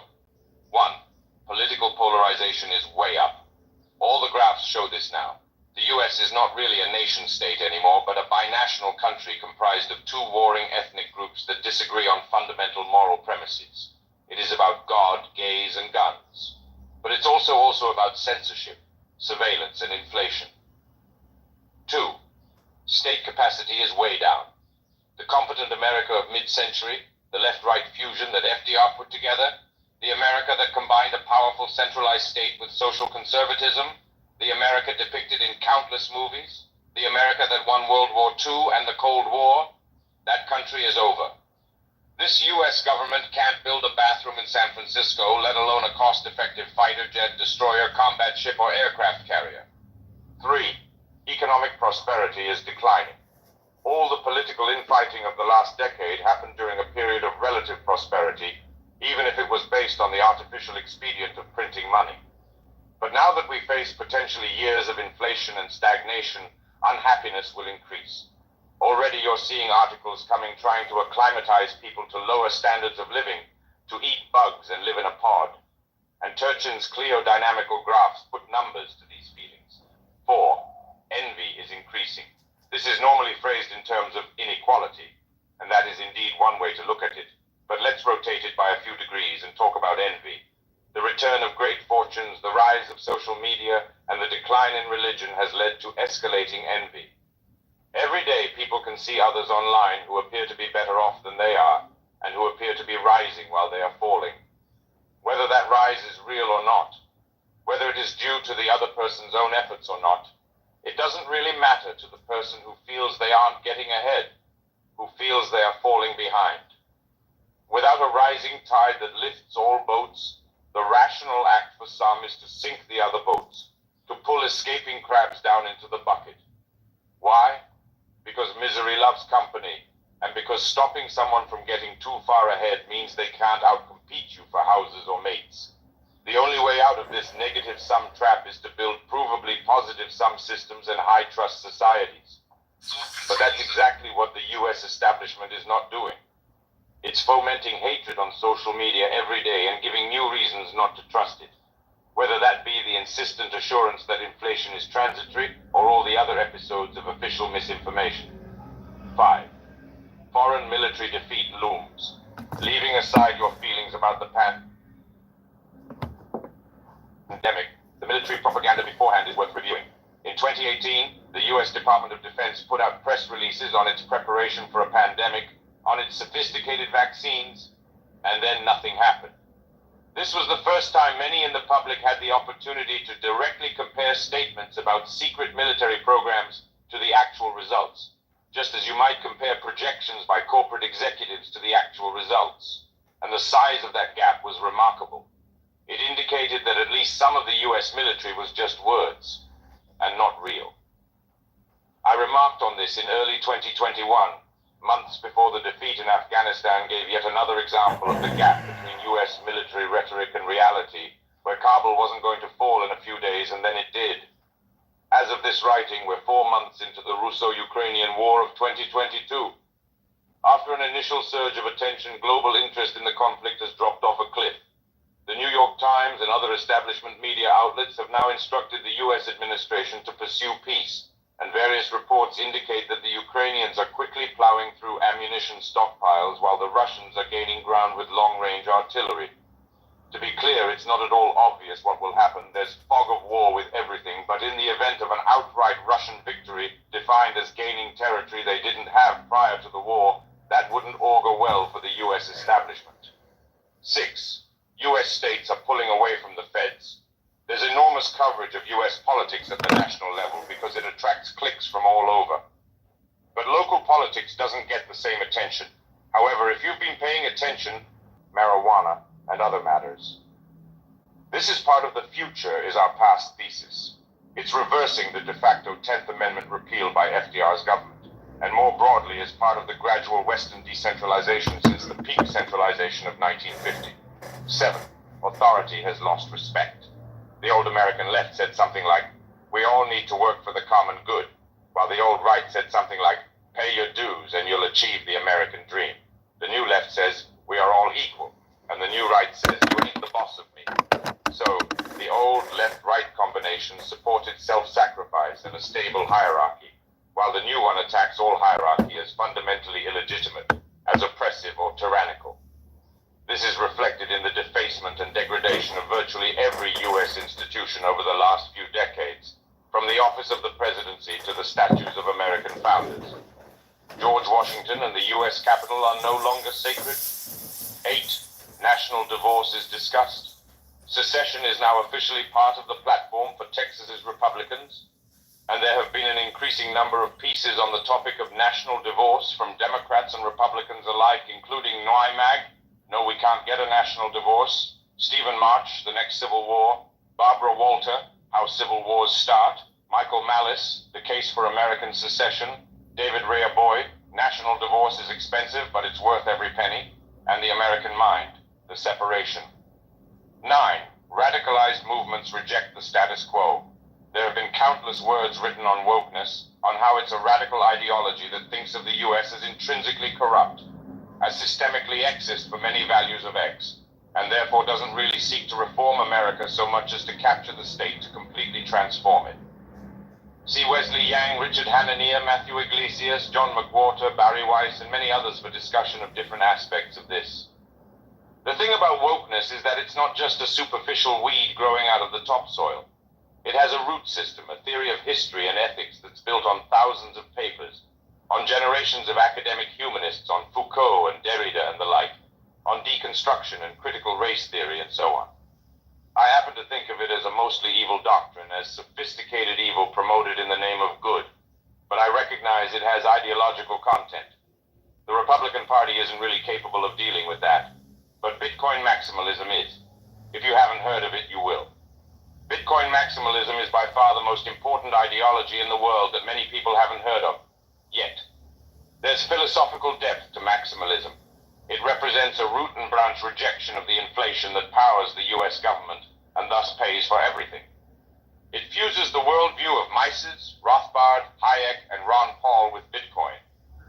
It naturally aligns with the loss of trust in institutions, with the suspicious individual who, understandably, no longer trusts the federal government or US institutions on anything. It's not merely an edit to the state, it's the end of the state. And it's a push from an ideological direction the wokes are ill-prepared for, because it's a racial ultra-libertarianism, rather than the white nationalism that folks like Mache and Walter think will be their foe. If you want to understand Bitcoin maximalism, read the Bitcoin Standard or the tweets from accounts at hive.one/Bitcoin. Not all are maximalists. But be aware, just like wokes who reject civility on ideological grounds, maximalists have developed verbal justifications for being toxic. I disagree with the fundamental moral premise of maximalism, which is that Bitcoin is the only coin and all other digital assets are sins. I don't believe in one coin any more than I believe in one state or one God, but I understand the power that such a belief system has. Americans don't believe in one God anymore, don't believe in monotheism. So their choice is between one state and one coin, between ideological monostatism and mononymism. That is, to beat something like the US establishment in a civil conflict, you don't just need bravery, you need a more powerful shelling point. That's what Bitcoin is for the maximalists. The one coin that's the alternative to the one state. If and when the dollar collapses due to inflation, the orange coin becomes the new blue jeans, the global symbol of freedom and prosperity. And what's the alternative to that alternative? Many network states as alternative to one nation state, many coins as alternatives to the one coin, many beliefs as the alternative to one belief system. That's the polystatist, polynumist, polytheist model we describe later on in the Recentralized Center. 10. Bitcoin seizure could be the trigger event. All of this is a combustible mix, and there are many possible trigger events. But one that I see as particularly likely is a combination of A. Ruinous inflation followed by B. A soaring Bitcoin USD price, and then C. The attempt by an insolvent federal government to seize Bitcoin from citizens. On the Bitcoin side, this isn't a short-term price prediction or anything, and there are, of course, various possible failure modes for Bitcoin that could prevent Bitcoin from being the specific cryptocurrency that drives this scenario. Nevertheless, because the Bitcoin protocol has mostly been technologically fixed for a while, its partisans have focused to a much greater extent on political innovation, like getting it recognized as a sovereign currency. Add in the moral importance that maximalists attach to Bitcoin and its global name recognition, and Bitcoin is likely to be the coin of contention. On the other side, the general concept of asset seizure isn't really even very sci-fi, given the overnight freezing of funds for Canadian truckers and 145 million Russian nationals. The main difference is that cryptocurrency is built to be hard to freeze. A bankrupt state can and will try to seize funds held at centralized exchanges. But for those that have taken their funds off exchanges, the state will need to go house to house, and rubber hoses don't scale. A US establishment attempt to seize Bitcoin in a time of high inflation would be like a repeat of FDR's gold seizure, Executive Order 6102. Except it'd be done during a time of declining state capacity rather than rising centralization. The reason something like this could be the trigger event is that neither side could easily back down.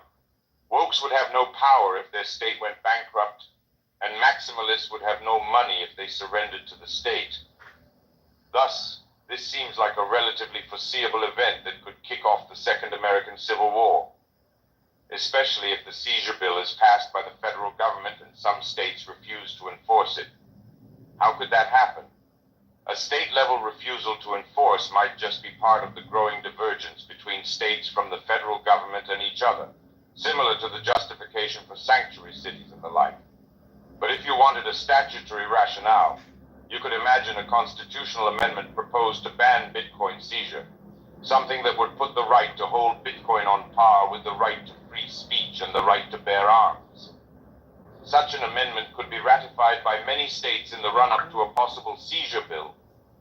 Even if it didn't pass nationally, any ratifying states would then cite their ratification to justify their refusal to enforce. A war for minds, not lands. It's a mistake to think a Second American Civil War would look anything like the First Civil War, or like World War II for that matter. It'd be nothing like the movies with huge movements of uniformed soldiers, tanks, and planes. Instead, it'll just be a continuation and escalation of what we've seen over the last several years. A network-to-network war to control minds rather than state-to-state war to control territory. A fusion of America's domestic conflicts on social networks and its foreign conflicts in the Middle East. The best way to visualize this is to look at the physical map of Union versus Confederate right before the Civil War, the physical map of Republican versus Democrat by county, and then the digital map of Republican versus Democrat in the same period. In the First Civil War, ideology and geography strongly coincided. The victory condition for the North was obvious: invade the South, conquer the territory to conquer the minds. They didn't have to kill every last Confederate, they just had to show that resistance was futile to get the remaining Confederates to stop fighting. In any second Civil War, ideology and geography would only weakly coincide. Look again at that map by county. Is one side really going to invade the other, or vice versa? Is the U.S. establishment going to seize cornfields, or will its opponents move to capture big blocks of cities? Is either side going to use huge bombs on territories where they kill at least 30% of their own team? Could nuclear weapons be targeted enough to use as political tools to get the other side to concede? No. Instead, it'll be a war for minds, not lands. And if we look at the map of digital space, suddenly much becomes clear. Here, the two sides are fully separated, as the Union and Confederacy were. And now we can see why there's been such an emphasis on cancellation, deplatforming, silencing, and shunning, on making people say certain words and hoist certain symbols. Because making a person or a company post a particular hashtag indicates control of minds, which is in turn control of digital territories. All the discussion over the last few years around free speech doesn't really engage the fundamental issue, which is that this is a time of information war, where the victory condition for one side is to invade the mind of the other side, because it cannot feasibly invade the territory. To invade the minds of the other side, and to control the digital network, because the tech companies that greenlight transactions, communications, and online behavior have in many ways become the de facto privatized governments of the Western world. The power to determine what people can and cannot do in the digital world belongs to the people who run these networks.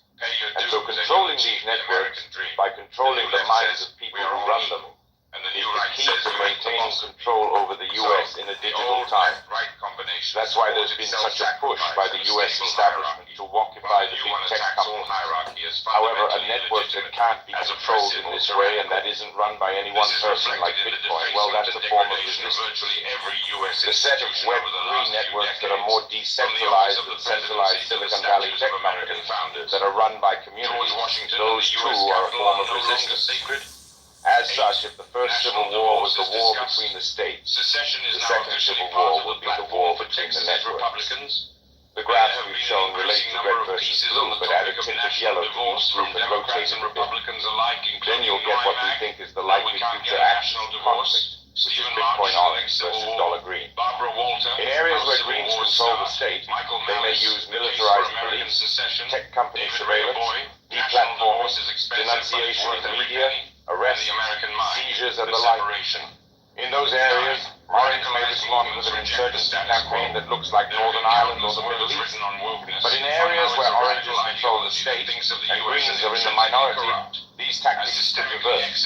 Think about the BLM riot, or January 6th, or the doxing of Supreme Court justices by angry establishmentarians, or the various street fights between right and left, or the constant digital struggle that plays out online every day, and project out a future where those kind of network warfare tactics become daily occurrences, like the portmanteau lawfare.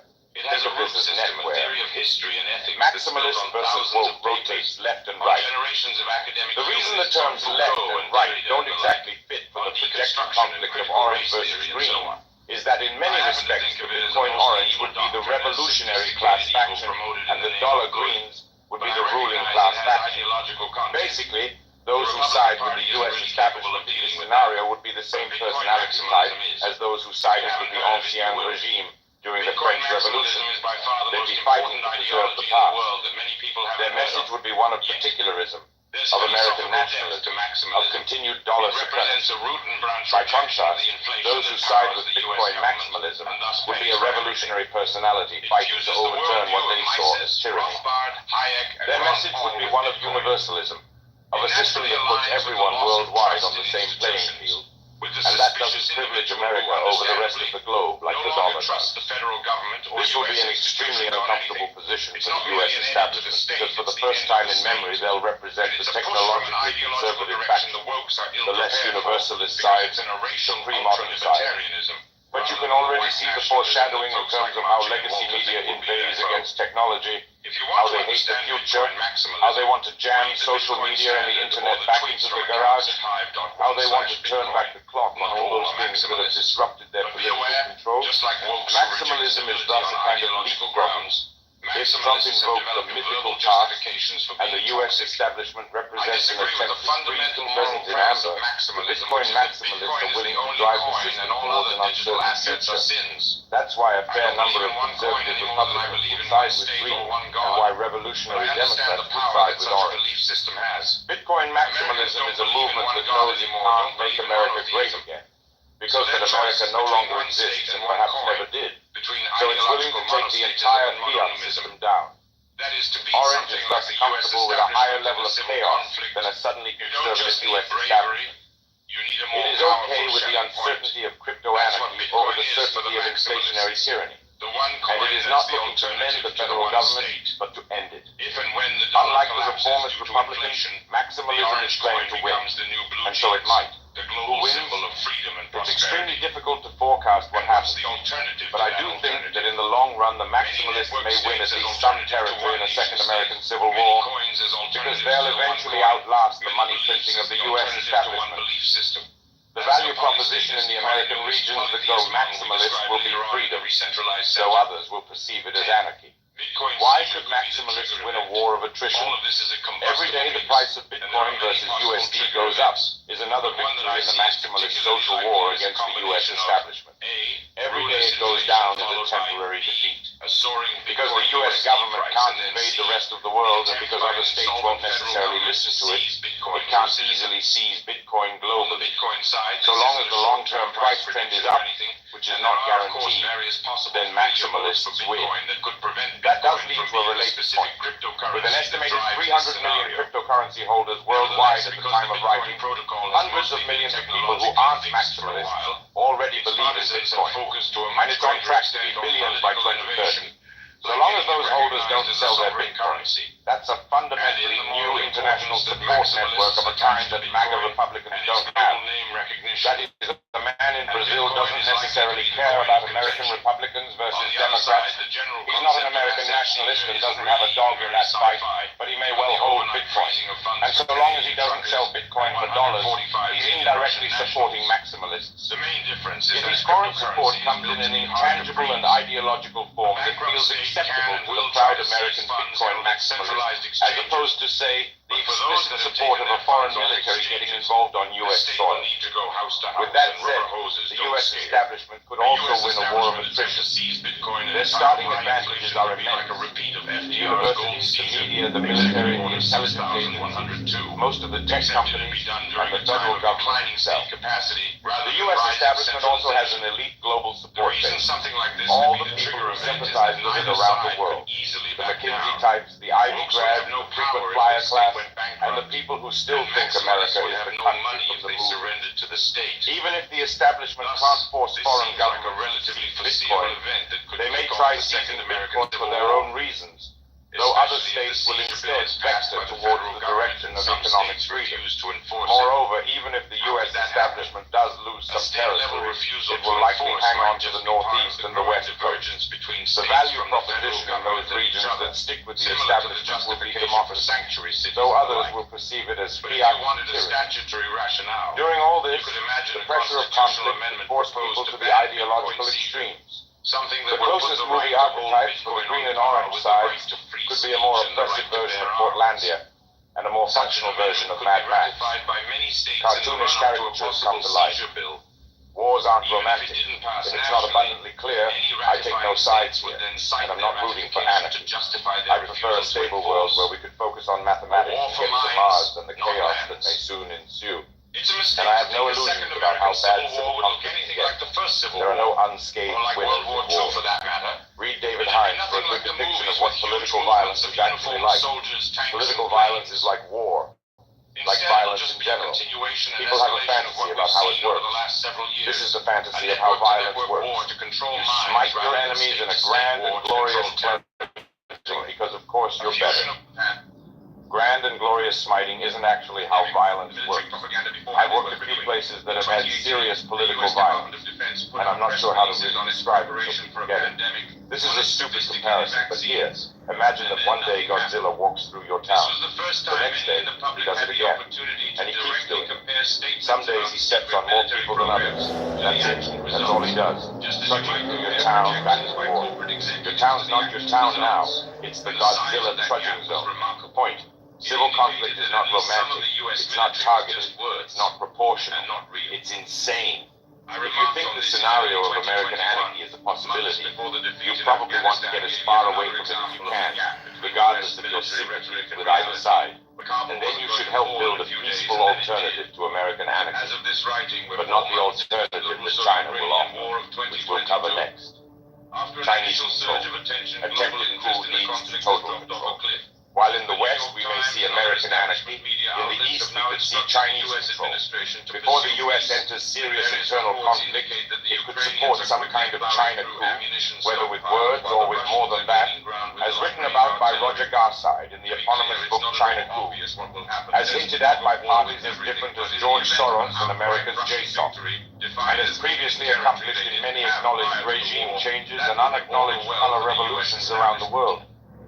For reasons we'll get into, I don't think such a coup is likely to be successful. But the reaction to any coup attempt by the CCP could be the most intense crackdown on domestic opposition we've ever seen. It would be an AI-powered ripping up of Chinese society by the roots that puts every citizen under suspicion and makes it very difficult for Chinese nationals to leave with their property to run shoe. It may also be accompanied by deniable or overt Chinese retaliation against the U.S. for attempting a coup.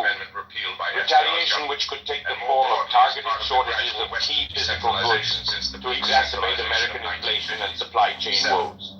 If and when the coup is quashed, the CCP will then export their coup-defeating surveillance state to other countries, and their value proposition to the world will be Chinese control, the complete opposite of American anarchy. China blocks the exit. A specific prediction is that we'll see a world where it becomes increasingly difficult for Chinese people to leave the country or get their property out of the digital UN ecosystem without CCP permission. Take the existing hukou system of internal passports, the WeChat system of red, yellow, and green travel restrictions based on health status, the aggressive COVID lockdowns, and the recent passport restrictions. Then fuse them with a surveillance state that can track people globally, a WeChat super app that can unperson them, and a digital yuan that can freeze their assets. There are trends that point in the direction of digital and physical movement restriction already. Chinese passport issuance has already declined dramatically, down 95% in the first quarter compared to before the pandemic. Outbound travel is similarly down 95%, with 8.5 million people leaving China in 2021 relative to 154 million in 2019. China has also been using COVID quarantine codes to stop people from moving money or moving around. And Chinese capital controls, always strict, make it even more intense with the rollout of the digital yuan. So that makes exit hard. Conversely, on the entrance side, while it will still be possible for approved Chinese citizens to travel to places like Iran or Russia that are effectively military allies, the countries where the Chinese state lacks a hard power presence will start turning down Chinese nationals due to espionage concerns. This has already been happening. This combination of outbound restrictions imposed by their government and inbound restrictions from other governments will make life hard for the Chinese liberals and internationalists who disagree with the system, the run-shoe types. They won't be able to politically dissent, but it'll also be hard for them to leave the country with their property, as many will want to. Such an act will be prevented or portrayed as a traitorous run on the back, particularly if the economy isn't doing well. Think about how enthusiastic Putin has been about the renationalization of the elite, and how closely the CCP has been watching Western tactics during the Russo-Ukraine war. They recognize that any commercial linkage with the West is a point of vulnerability during the conflict. So it's quite likely that CCP will increasingly make it difficult for people to exit physically or digitally. The path to Chinese control. What are the factors that lead us to this prediction? That CCP will emphasize the loyalty part of Hirschman's triad and turn strongly against both voice and exit. 1. Shutting down opposition across the spectrum. This plot from Merrick's is worth looking at, as it reminds us that the CCP is not solely against US-style democratization, but also against many different kinds of ideologies that differ from the party state's current line. Whether that opposition is Maoist, like Bosillai, Democratic, like Hong Kong and Taiwan, Islamic, like the Uyghurs, Christian, like the churches, technologist, like Jack Ma and other founders, or even ultra-nationalist. The CCP stands at the middle of an ideological circle and constantly monitors everyone for deviation. 2. Inculcating Chinese nationalism. Just as the U.S. has gone through a great awakening since 2013, Chinese society has been driven by Xinjiang War into a phase of ultra-nationalism. There is opposition to this internally, but it remains to be seen whether it actually fits the nationalism or simply moderates it. 3. Building a surveillance state. Much has been written on this, but the sheer scale of what has been built isn't well understood. While it's worth being aware of Gelman amnesia, this is actually an area where U.S. establishment media is closer to reality than it is domestically, in part because relative to the Chinese state, it's actually opposition media. See videos like this from DW and this. 4. Hooking it into AI. Read Kai-Fu Lee's AI superpowers and then read this, and this. Supplement it with Dan Wang's letters or this 2019 post from a Chinese intellectual published as Reading the Chinese Dream that is still able to question the deployment of all the surveillance. 5. Piloting the system during COVID. The green, yellow, and red health codes rolled out on WeChat during the early days of COVID are used for travel restrictions and have been repurposed to simply prevent people from traveling in a deniable way. 6. Cutting off digital and physical exit. Misbehavior in China can get them removed from WeChat, which is like unpersonal given how many services public and private. More recently, China has repeatedly made it the grounds that doing so would spread COVID. Trips in or out of the country by mainland citizens in 2021 plunged nearly 80% compared with the level in 2019, NIA data shows. 7. Selling to other governments. Both China and the US have sold surveillance technology to the globe, but one difference is that China can execute better in the physical world, so smart cities built with Chinese technology have full-stack surveillance. 8. Justifying as anti-imperialism. The educational system and the screen movies like Battle of Lake Changjin and Wolf Warrior 2 position China as defending itself Western imperialism. truckers, and this filters down to a small scale, like this video of an official defending Shanghai's lockdown with the narrative that China will eventually have a war with the U.S. So citizens need to get in line for the lockdown. 9. Pointing to relative stability. The harmonious society narrative begun under Hu Jintao has been mentioned less in an international context by Xi Jinping, who has not exactly been pursuing harmony abroad, but it's still a useful tool to justify social control, like NYT talks about censorship and social controls to preserve democracy. CCP talks about censorship to maintain harmony. 10. China coup could be the trigger event. The U.S. establishment has put out videos and articles that come close to calling for a coup in China. George Soros broadly hints at it in speeches like this. And folks like Roger Garside literally wrote a book on it. An attempted coup, whether actually American-backed or simply accused of being such, could be the trigger event for rolling out a fearsome system of Chinese control. AI would be turned on the population, and any even mildly Western sympathetic group would be recognized and dug out by their roots. Nationalist mobs might participate online or even in person alike. It could get very ugly. The last part is important. Chinese control would have significant popular support. The country is heavily nationalist now. It is possible to swing towards nationalism partially reversing. There are significant factors in China who do not like the current trend, but I think it's too much to think that China is going to go democratic. America's internal chaos means it is simply not an admirable model for much of the world anymore. And while some educated Chinese liberals may want to run shoe, there is momentum towards nationalism among much of China's youth. I may be wrong about this, but putting it all on one person or even one party doesn't feel right. The ideological current towards Chinese ultranationalism feels stronger than Xi the person, or even the CCP, and may outlast him in the event of a black swan. Anyway, with the coup defeated, CCP would then sell a turnkey version of their coup-defeating surveillance state to other countries as a way to A. Stop any possible contagion of American anarchy, B. Control crime, C. Prevent increasingly mobile citizens from leaving with their funds to other countries, and D. Prevent unrest of any kind, legitimate or not. It would ensure that any leader currently in charge remains in charge, and would be picked by many governments for exactly that. China caveat. There's an important caveat to all this. Much Western coverage of China is unremittingly negative, and certainly the scenario described herein is not a particularly rosy one. But we need to temper that negativity with a dose of realism. First, why are we even discussing China? Why aren't we discussing Chad or Chile? Because China has on balance executed phenomenally well since 1978.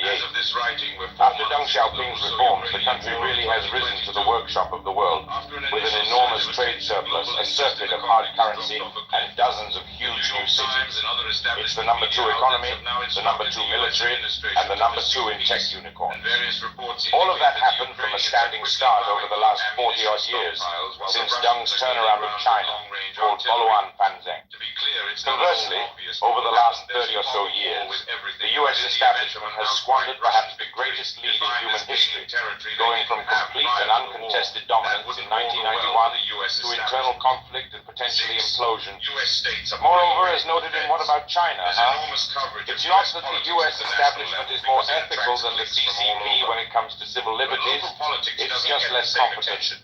After all, the U.S. establishment also does warrantless surveillance via the NSA, unconstitutional search and seizure via the TSA, arbitrary confiscation of property via civil forfeiture, censorship of political keywords just like WeChat, and has pushed for disinformation agencies, civilian disarmament, digital censorship, and the like. The U.S. establishment copied the CCP on lockdown without ever really admitting it was doing so, and funded the lab that may have leaked the coronavirus. It's also bombed and destabilized many countries around the world, and if we're honest, over the last 2 decades, the U.S. has killed and displaced far more people abroad than the CCP has. That might be hard to hear for a Westerner, but what all of that means is that A, the CCP does have some cred with many neutral countries, B, it also has cred with huge swaths of its own population thanks in part to both nationalist propaganda and actual execution. C, that relative cred will grow if America descends into anarchy. D, the Cred will make it easier for CCP to roll out more Chinese control at home and abroad. And E, the Cred will actually attract Chinese ancestry people back to China even as others want to leave. Wait, that last point seems paradoxical. How could people want to come to Chinese control if we've just spent all this time talking about so many want to leave? Think about Microsoft. It's a strong company. Most people in the world would be glad to get a job at Microsoft. But many of the very best would find it stifling and would instead strike out on their own to join or found a tech company. There's simultaneously a demand for some people to join Microsoft while others want to leave. In the case of China, this is compounded by China's evaporating soft power in regions where it doesn't have hard power. The climate of suspicion towards Chinese nationals has ramped up dramatically in recent years. And it's generally not flagged as racism by the establishment press. This could make a good number of Chinese ancestry people leave rather than be singled out in the event of a hot conflict. So, that's what could happen in China. Significant inflows of Chinese ancestry people, along with some outflows or blocked outflows of elites. And the Chinese control scenario we've described, while dystopian to the ambitious and freedom-seeking, will likely be acceptable to many people who prize stability over all else and see scenes of flames and gunfire, whether representative or not, coming from American anarchy. It won't be trivial to beat the average standard of living that Chinese control may be capable of delivering. It will appeal to many. And that brings us to the international intermediate. International intermediate. What's the international intermediate?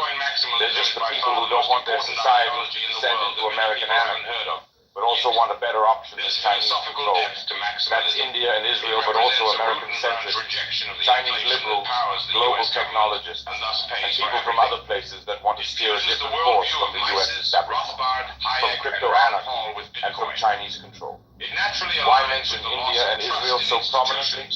We call it a hunch. Those two groups are number 1 and 2 in immigrant tech founders in the U.S. India is separately also number 3 in tech unicorns after the U.S. and China. At the state level, India and Israel are now highly aligned. And at the individual level, Indians and Israelis tend to be globally flexible and English. So insofar as there is a third technological pole outside the US and China, it will probably have significant Indo-Israeli character, with servers positioned in their respective territories and deals inked across borders. Of course, it will also have contributions from all around the world. It's probably easier to say who the international intermediate is not than who it is. It's not the U.S. establishment or places heavily aligned with it, and it's not China or heavily China-aligned regions like Russia and Iran. But it could include places like the Visegrad countries, anti-Russia but also skeptical of much in America, or South Korea, which elected a pro-Bitcoin head of state.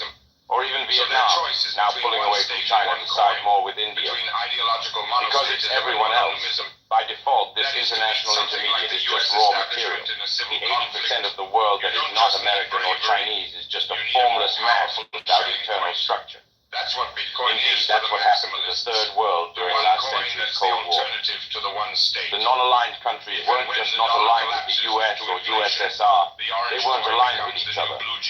This time, however, rather than being the Third World/non-aligned movement, a subset of the many billions of people in the international intermediate can align around Web3 to try to build alternatives to American anarchy and Chinese control. And that subset we call the re-centralized center. Polytheist model we described later on in the re-centralized center. Surprise ending. Many video games have the concept of good and bad endings, like Shattered Union and StarCraft. We'll take that approach with the sci-fi scenario we outlined, describing some victory conditions for different factions as well as surprise endings that give an unexpected twist. Again, this is a way to think through an uncertain future with some scenario analysis, not a hard and fast set of predictions. The victory condition, the base rate fallacy. This is a scenario where the U.S. establishment wins and averts American anarchy. In 2020, Tyler Cowen wrote about how base raters and growthers differ regarding the coronavirus. Growthers looked at the growth rate of the virus, which at the time was exponential. Base raters start by asking how often something has happened before. They assume things will more or less stay the same. So base raters assume the post-war order remains intact. The dollar remains number 1. The USA stays number one. China will collapse like Japan. Everybody always says the West is declining, but it'll always reinvent itself. It'll be okay. We're too concerned or worried about this, etc. If the base rate fallacy is assuming tomorrow will be like today, then the base rate fallacy is assuming that the base rate fallacy is always a fallacy. After all, tomorrow often is like today. The growther always thinks that change is going to happen, but it may not. So what does the establishment win scenario look like? It's the same thing we've already got. The post-war order just keeps on keeping on in a zombified fashion. There's no dramatic acceleration or collapse. Instead, the West just keeps reinventing itself, and all is mostly well. If you want a faithful rendition of this worldview, this thread by Vukovic is decent. I disagree with many bits of it, including the idea that discord is our strength. And I think in general that the thread is fairly anti-empirical. The graph of long-run interest rate trends alone shows that something is going to run out of juice eventually. Still, it's worth a hearing. China can make a pencil. This is a scenario where the CCP wins, and Chinese control triumphs. How might China become the most prosperous and stable country in the world, even if it's unpopular in some places abroad, and even if the US attempts to financially or socially sanction it? China would become an autonomous autocracy. To understand this, let's start with a famous libertarian story. The pencil. The idea is that no one person can make a pencil. After all, a seemingly simple pencil is composed of wood, graphite, yellow paint, the metal that contains the eraser, and the eraser rubber itself. But creating each of these things in-house would require running a variety of different agricultural and mining operations.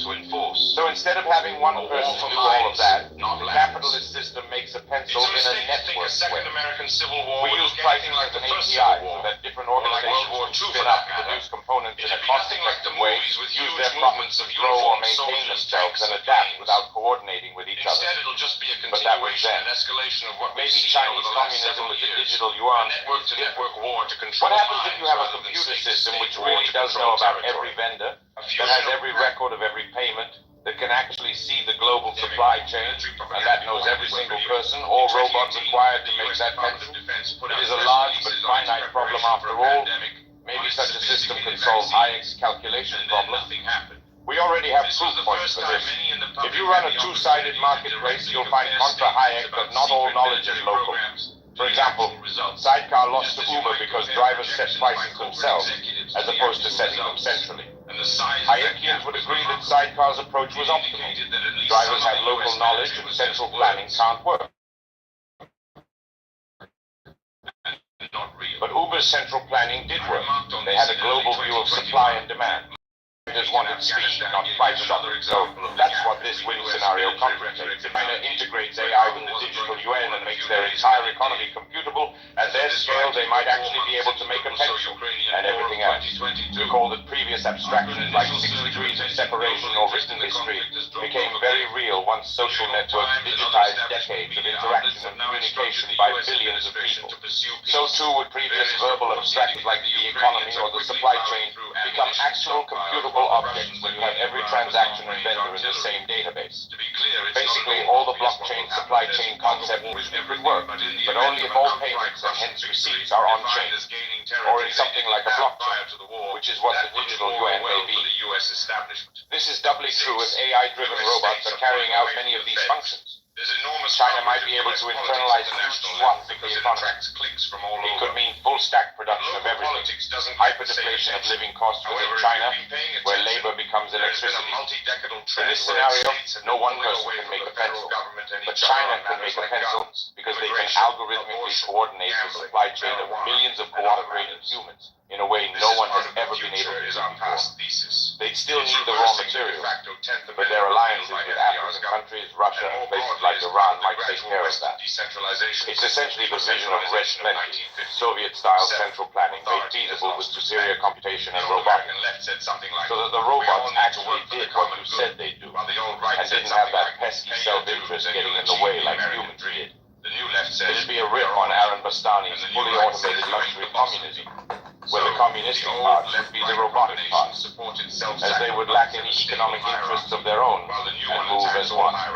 In this win scenario, the Chinese communists might have the highest standard of living on the planet, as much higher than the US. The US was relative to the USSR, not only because they actually make physical things, but because they can see the full stack, have data on everything, track every transaction, and deploy AI and robotics in the physical world. Of course, that standard of living would be achieved in an ethno-nationalist society with a bone to pick with the US in particular, and it might result in a greater East Asian co-prosperity sphere 2.0, this time under Chinese rather than Japanese terms. Everyone would have to bend to Chinese hard power to get the benefit of their robotic economy. In this scenario, the Chinese might even choose to copy the tactics America used in the Russo-Ukrainian War, namely physically sanction any group or state that opposes them, thereby cutting them off from the supply of goods from an increasingly physically autarkic China. I don't like this world because it cuts against the convenient outcome of the late 20th century, in which the system that produced freedom also produced prosperity. But the experience of two-sided marketplaces shows it is a possibility. The surprise ending, duopoly of digital destiny. In this surprise ending, the U.S. establishment and the CCP work together to stop the global Bitcoin and Web3 insurgence. It would be like the U.S. and the USSR aligning against the Third World. Now, there was actually one example where that happened, when the U.S. and the Soviet Union were on the same side, and that was the first Iraq War in 1990. The Soviet Union actually voted with the U.S. in the UN Security Council to condemn Iraq. That was a huge moment because normally they were reflexively opposition. The explicit version would be something like this, where the otherwise hostile U.S. establishment and CCP both decide that Bitcoin and or Web3 are a threat to their power and try to denounce it at the level of the UN, a bit like their quasi-cooperation on non-political issues. There's also an implicit version of it, where they team up without teaming up. The U.S. establishment on many levels admires the CCP crackdown on speech. For example, in the Atlantic, they said China took the right course on internet speech. And in the NYT, they noted that free speech is killing them. The U.S. establishment did copy Chinese lockdown without admitting it. And so you could imagine them teaming up without teaming up, where China does something, then the U.S. establishment copies it, maybe without acknowledging it, and they thereby perform an unacknowledged pincer attack against technologies that oppose them, a bit like the Molotov-Ribbentrop Pact. We call that scenario the duopoly of digital despotism. Bitcoin ends human war, but not robot war. A key thesis of the sovereign individual, and an important argument for Bitcoin and cryptocurrencies more generally, is that if a government cannot seize money, then it cannot start wars. Why? If a state can't coerce, it can't pay to enforce conscription or pay the conscripts themselves, or seize the money to pay for all the equipment needed to prosecute the expensive industrialized wars of the 20th and early 21st century. There's a book called Gold, Blood, and Power, Finance and War. Through the ages that describes how finance was a weapon of war, and that the 20th century was one of the first times where huge wars have been fought without any country running out of money. The only thing the countries ran out of were bodies, because they were giant centralized states that could seize everything in their territory, and could propagandize everyone in their territory, and could just drive total war.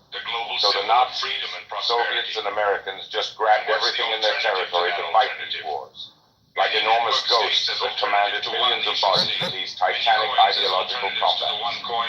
How did they command those bodies? If you think about the tripolar triangle, the lower left corner of NYT is voice, and it's convincing people with words.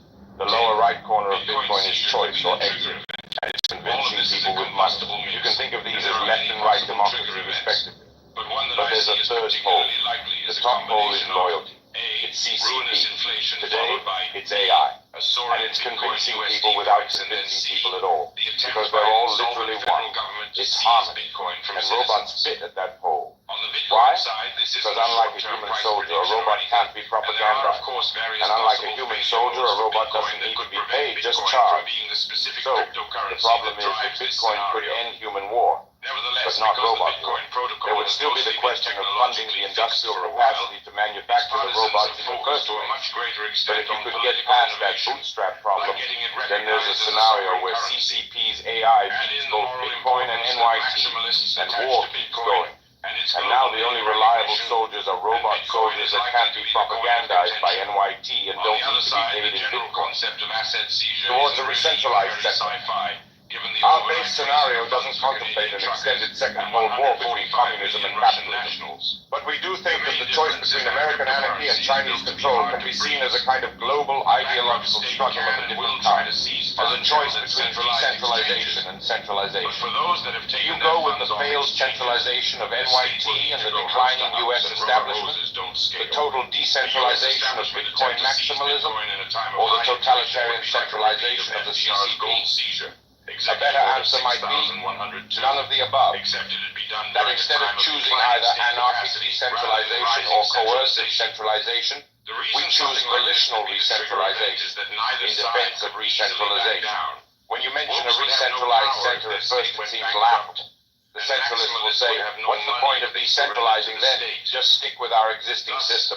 And the decentralists will say, new boss, same as the old boss. I prefer freedom.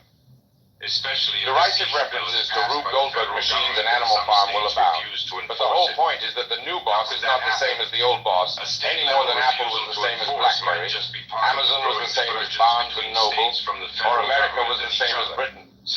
Recentralization means new leaders, fresh blood. Just as companies and technologies keep leapfrogging each other, so too can new societies with one commandment combine moral and technological innovation to genuinely progress beyond our status quo.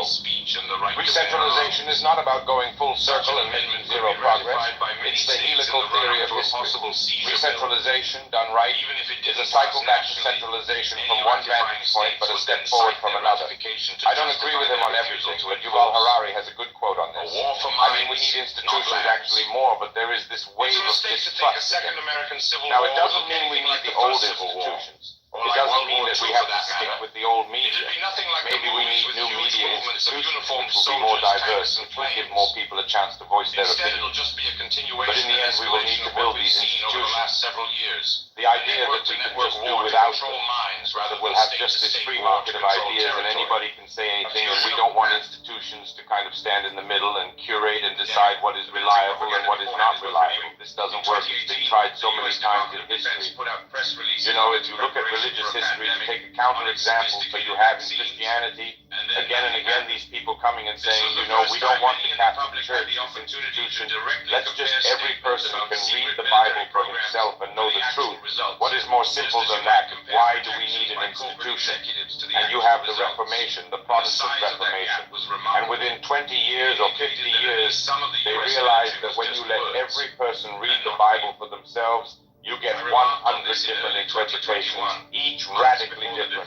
So eventually someone comes and says, no, these are the correct interpretations, and you get the Lutheran Church. And after 100 years, someone says, wait, but the whole idea of the Reformation was to get rid of the church, so we don't want the Lutheran Church. Let every person just read the Bible and understand by themselves, and you have chaos. And after 50 years, you have the Baptist Church and this church and that. You always go back to institutions. So it's the same with the kind of information explosion that we have right now. Note that in this example, the Protestants and then the Lutherans and then the Baptists had to attract people to their interpretations. Many other competing denominations did not. This process of constantly talking and innovating and having it compete in the marketplace brings in new blood. And that's the concept of the re-centralized center.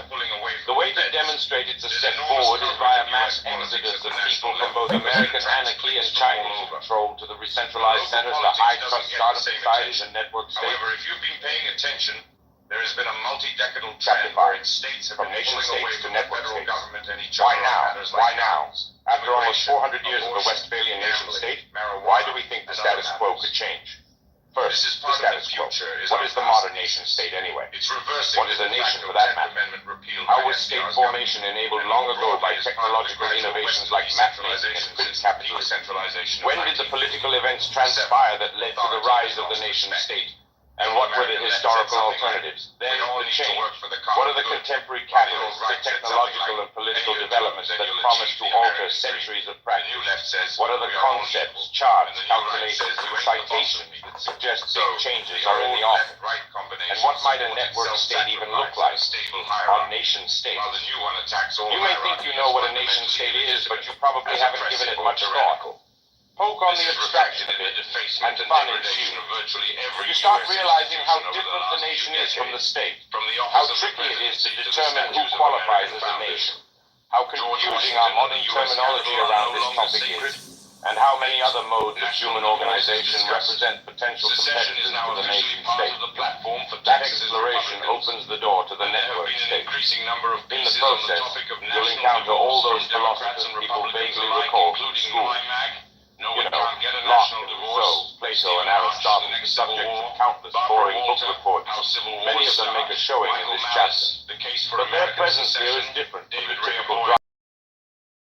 Because the network state makes political science an applied science, more like political technology. You are listening with intent to repeat. That is, just like cryptocurrencies gave people other than the Fed chair a reason to learn about everything from seigniorage to demurrage, crypto countries give people other than the founding fathers the ability to put political theory into political practice. But only if you understand that theory. So let's dive in. What is a nation state? The most obvious definition is that a nation state is a geographic region of the world ruled by a group of humans we call a government. It's what we talk about when we refer to countries like the United States of America and the People's Republic of China. It's a flag-labeled region on a political map of the globe. Britannica provides a more precise definition, namely that a nation-state is a territorially bounded sovereign polity that is ruled in the name of a community of citizens that identify themselves as a nation. And that latter bit is key, because a nation-state is not just a government that controls a territory. It's supposed to be a government that represents a distinct people, a nation. What is the nation-state system? There's an excellent passage from Joshua Keating in his book Invisible Countries on the peculiarity of the nation-state system. He analogizes the system to a selective club with the following 8 rules. Rule 1. A country is a territory defined by borders mutually agreed upon by all countries. Rule 2. A country must have a state that controls, or at least seeks to control, the legitimate use of force within its territory and a population of citizens. Rule 3. Every spot on the Earth's landmass must be occupied by a country. Rule 4. Every person on the planet must be a citizen of at least one country. Rule 5. On paper, all countries have the same legal standing. Tuvalu has just as much right to its countryhood as China, Somalia just as much as Switzerland, even if they are politically and economically highly unequal. Rule 6. Consent of the people within each country is preferred but not required. Tyranny or de facto anarchy within a country is not grounds for loss of club membership. Rule 7. Under some circumstances, one or more countries may invade or occupy another country, but not eliminate its countryhood or redraw its borders. Rule 8. The currently existing set of countries and the borders between them should be left in place whenever possible. That is, the club prefers not to admit new members. Keating goes on to note that the rules of this club are backed by the institutions of the UN and the military force of the UN, and that the agreement of billions of people through their governments on the current world order is what preserves contract status. Note that even if one thinks of the UN as ineffectual, it's a shelling point for the system. Nothing else has as much legitimacy as many backlinks. Assumptions of the nation-state system.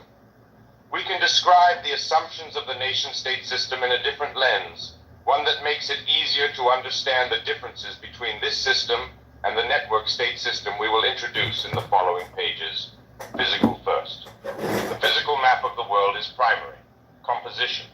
In theory, a nation-state is composed of a single nation, the people, and an administrative entity, the state. In practice, some nation-states are really multinational empires, while some nations are stateless nations. No terra incognita. The modern nation-state system takes for granted that there is no terra incognita, that the map of the physical world is fully known, such that it can be subdivided. No terra nullius. The system also takes for granted that there's no terra nullius, no unclaimed land. With few exceptions, every piece of land on the surface of the earth is spoken for by one and only one state. Much of the ocean is likewise split up this way, aside from international waters, top-down division of land. The fully visible map is carved into geographical regions called states, with borders precisely demarcated by latitudes and longitudes. One state per citizen. People are typically citizens of just one state. Changing citizenship is infrequent, and most citizens are governed by the same state as their parents. The primary method of citizenship is still just sanguinis by birth, legitimacy from physical control and electoral choice. A nation-state's legitimacy comes from a few sources. First, the state needs to be good enough at violence to actually control the territory it claims. Second, but really secondarily, the state is supposedly legitimized by the support of their underlying nation and their demonstrated respect for universal human rights. It's unfortunately a secondary point because any group that is in de facto control of territory for long enough eventually gets recognized. Ideally, a legitimate state reflects the will of its people while also respecting the rights of the individual, giving voice to the masses and the minority alike. Centralized administration. The administrators of the state, frequently an executive and a legislature, write laws on paper to specify what is mandatory and forbidden. These laws are typically interpreted by a judiciary and enforced by men with guns. And in the nation-state system, every piece of land is administered by exactly one state, regardless of who is on it. Domestic monopoly of violence. Each state keeps order within its borders through a police force. Citizens who defy the law are subject to increasing levels of violence until they comply, as per Grand Theft Auto. International sovereignty via military. In principle, states aren't supposed to interfere with the domestic affairs of other states. In practice, a state only maintains sovereignty if it is competent enough in defending against domestic and foreign rivals alike, via its police, intelligence agencies, and military. Diplomatic recognition via bilateral and multilateral foray. States may sign bilateral agreements with each other, or they may be recognized by multilateral foray like the UN, the World Trade Organization, WTO, the International Monetary Fund, IMF, and the G20. Diplomatic recognition is a matter of both politics and paperwork, and the lack of recognition can isolate a state and/or its citizens. Treaties manage cooperation and constraint. A set of cross-border compacts attempt to govern interstate interaction and limit abuses, promising things like human rights and freedom of movement, declarations that are frequently flouted. Pax Americana. Finally, while it was not always so, the guarantor of the current nation-state system is the USA, which is where the UN is headquartered, and which purports to provide global leadership and champion the rules-based international order. All other states must hope that this guarantor of the rules-based order doesn't decide to invade, surveil, sanction, strafe, or otherwise destabilize them. These cover the 6 essential parts of the state: borders, population, central government, international sovereignty, diplomatic recognition, and the domestic monopoly on violence. The nation-state as a term. Understanding the term nation-state requires us to distinguish the nation, a group of people with common descent, history, culture, or language, from the state, their government. They are not the same. Even though nation is often conflated with state, the term nation-state has 2 words for a reason. The first word, nation, has the same etymological root as natality. It once denoted a group of people with shared ancestry. The second word, state, refers to the entity that governs these people, that commands the police and the military, and that holds the monopoly of violence over the geographic area that the nation inhabits. In a sense, the nation and the state are as different as labor and management in a factory. The former are the masses and the latter are the elite. The textbook nation-state is something like Japan, in which a single group with shared ancestry and culture, the Japanese, occupies a clearly delineated territory, the islands of Japan, and is ruled by a clear sovereign, the Japanese government, which is representative of the people in some sense, originally via the divine, contemporaneously via the diet.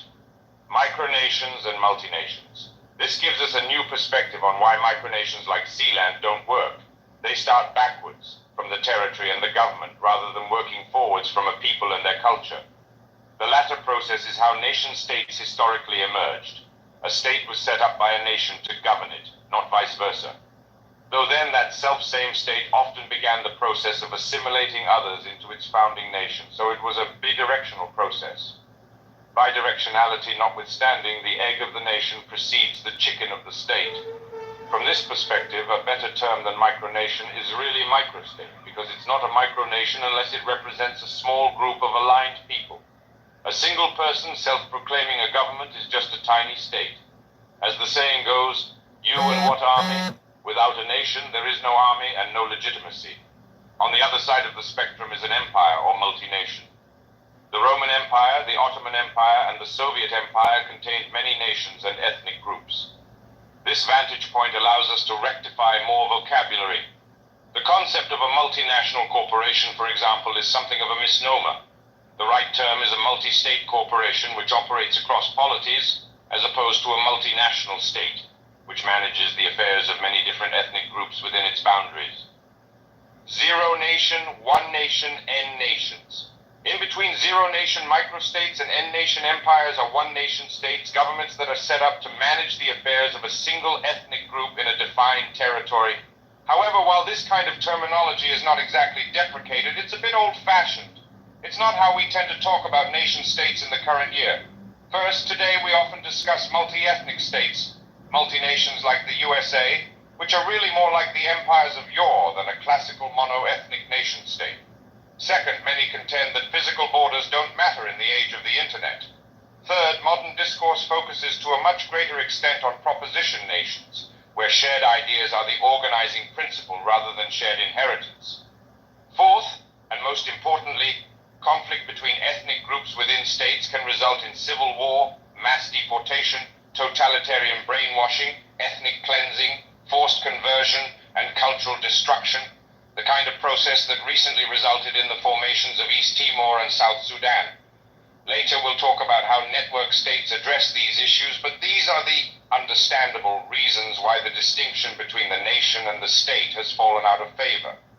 Scholars don't want to inadvertently encourage separatism or irredentism or worse, lest people think it's not a real nation state unless the political entity, the state, represents all the members of a single ethnicity, the nation, in all the lands around the world where they preponderate, or at least they don't want to do so domestically. Because the average American is a bit schizophrenic when it comes to terminology like this. He can easily understand the desire of, say, the Ukrainian people to break free of the Russian Empire, or for the Tibetan nation to have their own government separate from the Chinese state, or for the Persian people to distinguish themselves from the theocracy of Iran. But the same person is typically more skeptical that Britain should have exited the European Union, let alone that the Texan nation should have its own sovereign state. The cynical might say that national aspirations get airtime in proportion to the national interest. The more cynical might say that even the term national interest is yet another misnomer, because it's more like the state's interest, given that the American state rules more than one nation.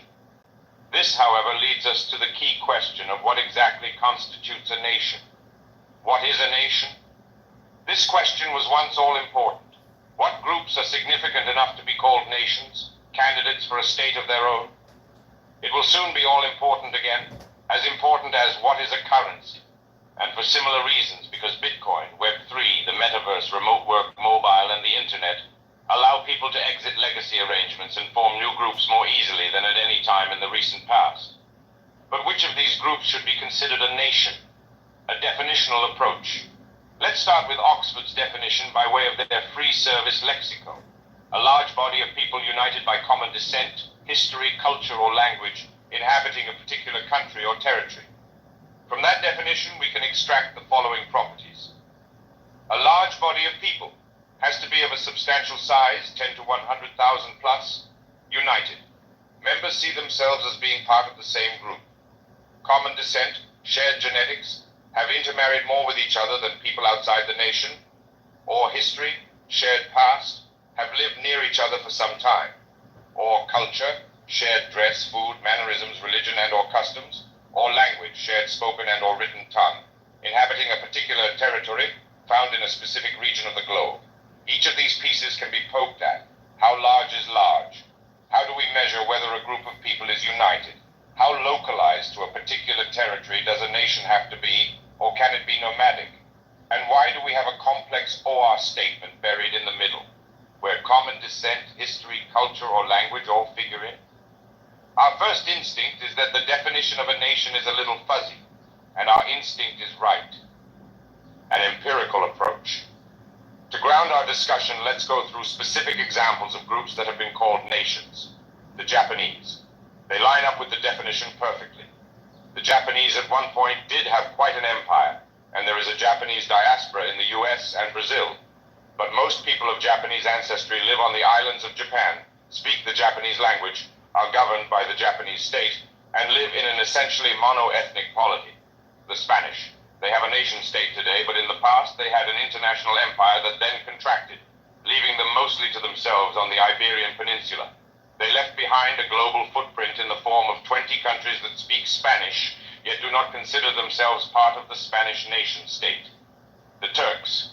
They are a multi-ethnic state today that is also the successor to an even larger empire, the Ottoman Empire, with a definitionally Byzantine history. The Israelis. Their status as a nation-state changed with time.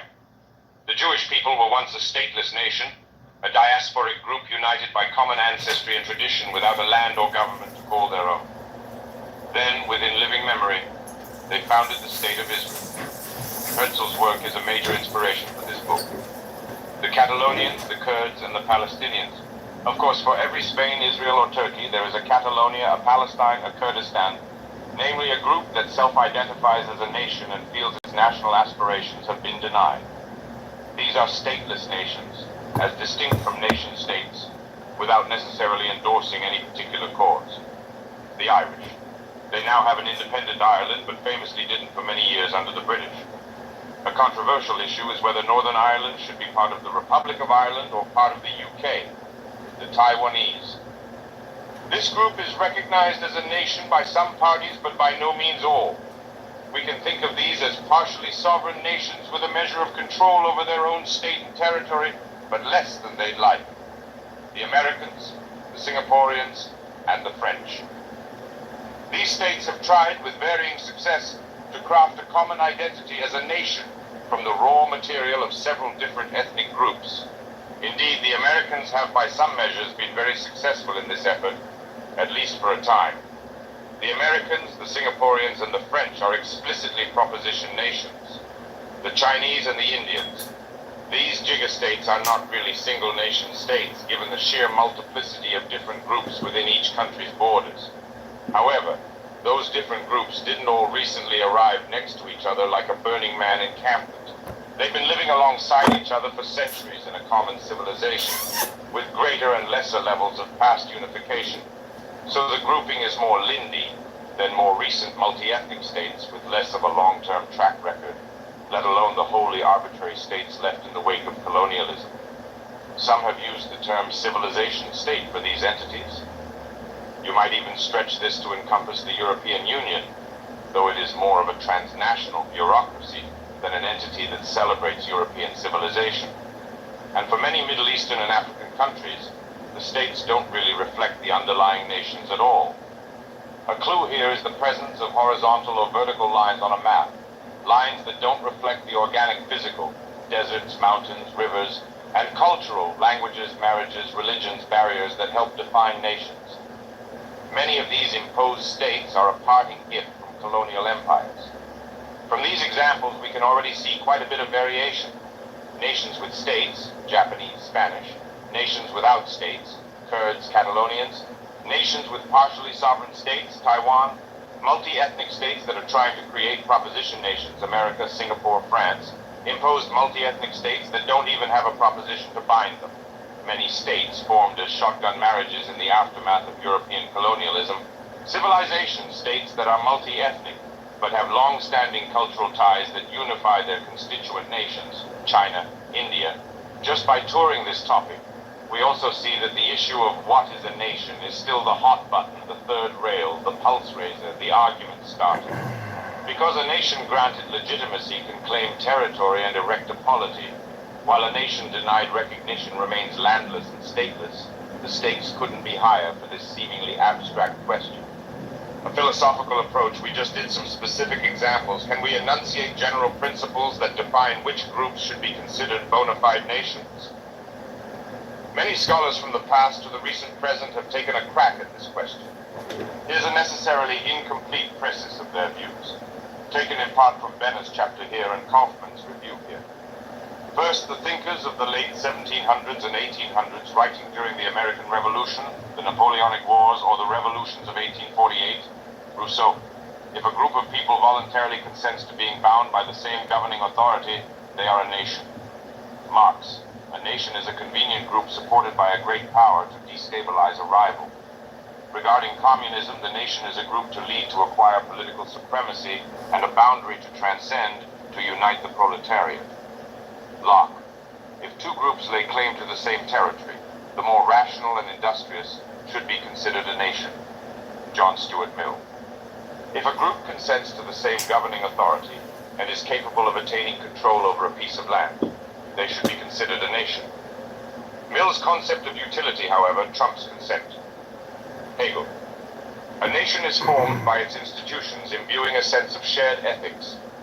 War tests that ethical duty and is not inherently evil, but a natural condition of anarchic interstate relations. J.G. Herder. If a group shares language and descent, it is a nation, a concept known as primordialism. Moreover, small nations should be independent from larger nations that want to assimilate them into different languages. J.G. Fichte. Like Herder, separate languages and ethnicities define separate nations. Moreover, a state can build a nation through education, guiding the populace towards a shared cultural and linguistic identity. Ernest Renan. A nation is those with common glories and sacrifices in the past, and the will to continue them in the present. The existence of a nation is represented by a daily plebiscite that constitutes the present consent of a people. Ernest Gellner. Nations are people sharing via schooling language, culture, and forms of communication particularly adapted to modern society. Benedict Anderson. Nations are just social constructs, imagined communities based on linguistic connections driven by print capitalism. Eric Hobsbawm.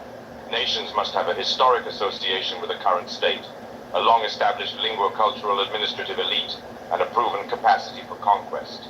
These definitions both overlap and conflict. Some tensions include primordialism versus propositionism. A nation can be a group with shared ancestry, culture, and language, but it can also be based purely on ideas and voluntary association, scale versus uniqueness.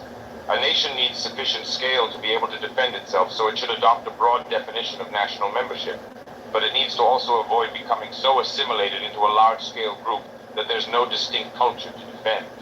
Self-determination versus external sponsorship. A nation is based in part on self-identification as a nation, but in practice needs to also be capable of delivering real-world results, being rational and industrious, and of attracting the support of a great power patron. Imagined communities versus real linguo-cultural ties. A nation is an imagined community and a social construct, but it needs to share enough of the same language and culture to feasibly assemble that construct. These divergences mean there isn't yet a single test for whether a group is a nation, though one can make a more or less persuasive case in any given instance by appealing to different standards. However, with modern tools, we might be able to tidy up that fuzziness. Later in this chapter, we'll introduce a computational approach to defining a nation that complements the empirical and philosophical approaches. And we'll talk about how these theories of national origin influence a startup society founder's strategy for customer acquisition, or in this case, citizen acquisition. But for now, what is a nation? Perhaps it's just a group that can convince enough other people that it's a nation. What is a state? It's also worth spending time on the other half of the nation-state definition. What exactly is a state? The definitional approach. This helpful video enumerates 6 properties of a state. Border, a clearly defined territory. Population, one or more nations that live within that territory. Central government, the ability to create laws. Interstate sovereignty. In theory, control over domestic affairs without interference by other states. Recognition, diplomatic recognition by other states. Domestic monopoly on violence, the ability to maintain order inside the territory. A failed state in the midst of civil war wouldn't fit, for example, because it wouldn't be able to prevent foreign powers from interfering, item 4, nor would it be able to control violence domestically, item 6. A micronation doesn't count because it lacks territory, item 1, and population, item 2. And an administrative subdivision of the U.S. like Arkansas also wouldn't count, because it lacks recognition by foreign states, item 5, and control relative to Washington, D.C., item 3. However, a subdivision can sometimes become an independent state. The comparative approach. How about a comparison? Precisely because they're so often conflated, it's worth addressing in detail just how a state differs from a nation. The state is a political and legal entity, while a nation is a cultural, ethnic, and psychological identity. The state is bound by laws and threat of force, while a nation is bound by sentiments and linguistic, genetic, and cultural alignment. The state is top-down and hierarchical, while the nation is bottom-up and peer-to-peer. And as above, the state has a fixed territory, a government and sovereignty over a territory, while a nation typically has shared language, culture, and/or ancestry. Nations may not always have a single state. The Kurds lack a state, while the Koreans are split into 2 states. Conversely, states may govern one or more nations. The British state governs the English, Welsh, Scottish, and Irish nations, while the Soviet state governed more than 100 different nationalities. While some contend that the distinction between nation and state is an intrinsically European idea, there are actually different words for these concepts across languages. The pragmatic approach. Perhaps the simplest test for whether something is a bona fide state is whether it's a member of the United Nations General Assembly. Does it have sufficient diplomatic recognition? Is it considered a state by other entities we'd consider states? In a word, is it recognized? This is important because even the very largest groups of people, like the Chinese and the Indians, are outnumbered by the rest of the world. Social viability is necessary for state viability. A couple of excellent books on this topic are Invisible Countries and Not on the Map, which review edge cases like Nagorno-Karabakh, Abkhazia, Transnistria, Northern Cyprus, Somaliland, South Ossetia, and the Sahrawi Arab Democratic Republic, Kosovo, and Taiwan. Each of these entities has a greater or lesser degree of internal state-likeness, with Taiwan being the most legit, but all of them lack some degree of full interstate recognition, often due to a powerful regional or global opponent. While we're discussing the UN, a better name than the United Nations might be the selected states. After all, many stateless nations don't have a seat in the United Nations General Assembly like the Kurds, the Catalonians, or the Tibetans. And many countries that do have seats are more akin to multinational empires than single nation states. The philosophical approach. Keynes said, practical men, who believe themselves to be quite exempt from any intellectual influences, are usually the slaves of some defunct economist.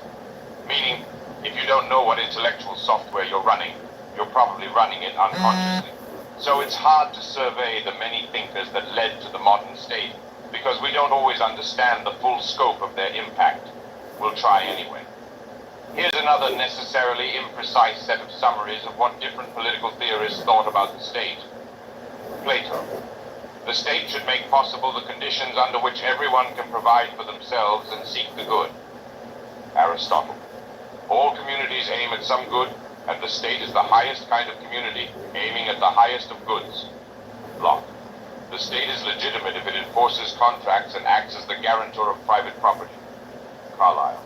The state should be run by a hero that provides order. Schmidt. The state embodies a clear friend-enemy distinction. Marx. The state is meant to organize the proletariat against the ruling class. Keynes. The state should intervene to smooth the business cycle and support full employment. Rawls. The state distributes social goods and economic opportunities equally to its free citizens according to the theory of justice as fairness. Hobbes. The state possesses absolute authority, and this powerful leviathan makes antisocial men behave in pro-social ways. So, the state is legitimate if people have consented to a social contract in which they self-rule, and ideally do not abdicate sovereignty to potentially disaligned representatives. Samuelson. The state is meant to provide public goods that private actors would not be able to supply. Lee Kuan Yew. The state should provide its people with the maximum enjoyment of freedoms and respect the family unit. The state should embrace multiple nations yet demand loyalty, statecraft strategies, and programming paradigms. Again, this isn't just desiccated theory. It's important to understand these ideas because they are used implicitly or explicitly by the founders and leaders of actually existing states. From a computer science standpoint, these schools of thought are statecraft strategies that are analogous to programming paradigms. That is, you can often solve the same problem from, say, an object-oriented, functional, or imperative standpoint. But certain problems are easier to tackle with a particular paradigm, while others become much harder. So too for these varying theories of the state. Moreover, rather than being used in isolation, these statecraft strategies are often fused within a single legal code base. Much as different programming paradigms can complement each other within a company's code base. For example, Karl Marx's zero-sum worldview made it easy to justify a Soviet state with a massive Red Army to destroy the capitalist oppressors. Jean-Jacques Rousseau's writing, by contrast, didn't give much justification for the use of force itself, but furnished a vision of consensual communistic utopia that sat just on the other side of the Red Army's liberating violence. Carl Schmitt and Thomas Carlyle are a roughly equivalent pairing on the right, with Schmitt advocating that a hero use state force against the enemy, and Carlyle talking up the bounteous order that would arise as a result. Marx and Rousseau's failure mode was their departure from economic reality, as they didn't take into account self-interest. Schmitt and Carlyle's failure mode was their departure from political reality, as they didn't take into account the interests of the other guy. But their statecraft strategies were once influential enough to drive some of the most powerful states in world history, so we need to understand them, even if we must also discard them. Think about how PHP is a programming language that sucks, according to many engineers, yet somehow led to many of the most popular apps of all time: Facebook, WordPress, Slack, etc. And you'll get the point. It is also possible to run completely in another direction, and have a purely contractual state run on an implicitly Hayekian and Lockean paradigm, maximizing some measure of wealth without any of the meaning that the Marxist or Schmittian state narratives provide. That also has its vulnerabilities, as a vacuum of meaning can be filled by a rival whose statecraft strategy involves constant evangelism. This is why the Platonic and Aristotelian state narratives have a good point when they prioritize purpose. The strengths and weaknesses of various statecraft strategies can be discussed at length, and we'll return to this topic. But for now, before you design your ideal state, you should have some idea of what others thought their ideal state to be, and how that worked out. What does a nation-state look like on a map? The simple answer is that a nation-state is a colored blob on a map, but we can think of that map as a superposition of various underlying maps, showing where members of the nation are located. For example, where the speakers of the language, those with shared alleles, and those with similar culture reside, overlaid on the legal boundaries of the state. Again, Japan is our canonical example. The underlying maps all line up. Most speakers of the Japanese language, most people with Japanese ancestry, most holders of the Japanese yen, most practitioners of Shintoism, and most people who are culturally Japanese live in the islands of Japan administered by the Japanese. Some nations have spread fractally around a territory, as in the Balkans. Some nations have spread around the world, as did the Jewish community pre-Israel, still true to a significant extent today. Some previously unified nations have been split between territories for historical reasons, as are North and South Korea. Other nations are defined by multiple overlapping maps because one variable alone is not enough to delimit them. For example, if you just said that all people who speak Spanish are members of the Spanish nation, you would misclassify millions of people across continents who do not think of themselves as part of the same community. Some nation-states, like Indonesia, have odd-looking boundaries, in part because they are really multinational states. Some nation-states, like France and the United Kingdom, have surprisingly distributed global footprints because they are really the remains of multinational empires. In general, the idealized nation-state is one where the members of a given group, the nation, are physically centralized within a single bounded set on the surface of the globe. That may seem trivial, but later in this chapter we'll explore physically decentralized polities in the context of network states. How were modern nation-states founded? There are a few different angles on the question of how nation-states get founded. The historical angle. The first angle is to think about when many states were founded on roughly the same principles at the same time. We can define a few critical moments in history. World War II and the Cold War, 1945 to 1991. Today's states were founded under the aegis of the post-war order. After World War II, within Europe, Europe, large-scale population transfers created mono-ethnic states. Meanwhile, outside Europe, the colonies owned by Western European powers experienced decolonization and then arguably recolonization by the USSR or USA, respectively, in the name of communism or capitalism.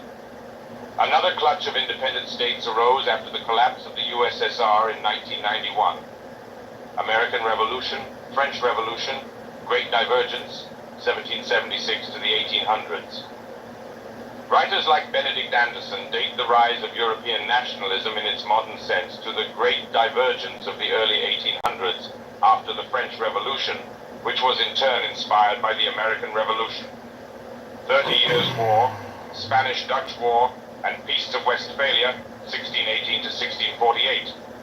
The Peace of Westphalia ended the 30 Years' War between Protestants and Catholics that had been kicked off by the Reformation, and ushered in the concept of states with bounded territorial sovereignty, as opposed to the unbounded authority of the Catholic Church. Rise of map-making and print capitalism, 1500s. The rise of map-making technologies enabled the creation of accurate maps. We take this for granted today, but without good maps, there were no explicit borders beyond terrain, only gradual diminishment of the power of one sovereign as its territory bled into that of another. Ancient era. Civilization states like China and India date their origins back to antiquity and can point to certain continuities of language, culture, and religious practice. Prehistory. Primordialists argue that the nations that underpin states predate written history, as their linguistic, genetic, and cultural bonds stretch back thousands of years. In other words, nations are naturally occurring phenomena more like the periodic table of the elements than a social construct, with boundaries that are obvious in a Potterian sense. Any real modern nation-state was in this sense founded millennia ago. Importantly, the whole world didn't get modern nation-states at the same time. For example, Westphalian sovereignty was initially established within Western Europe, but not outside it.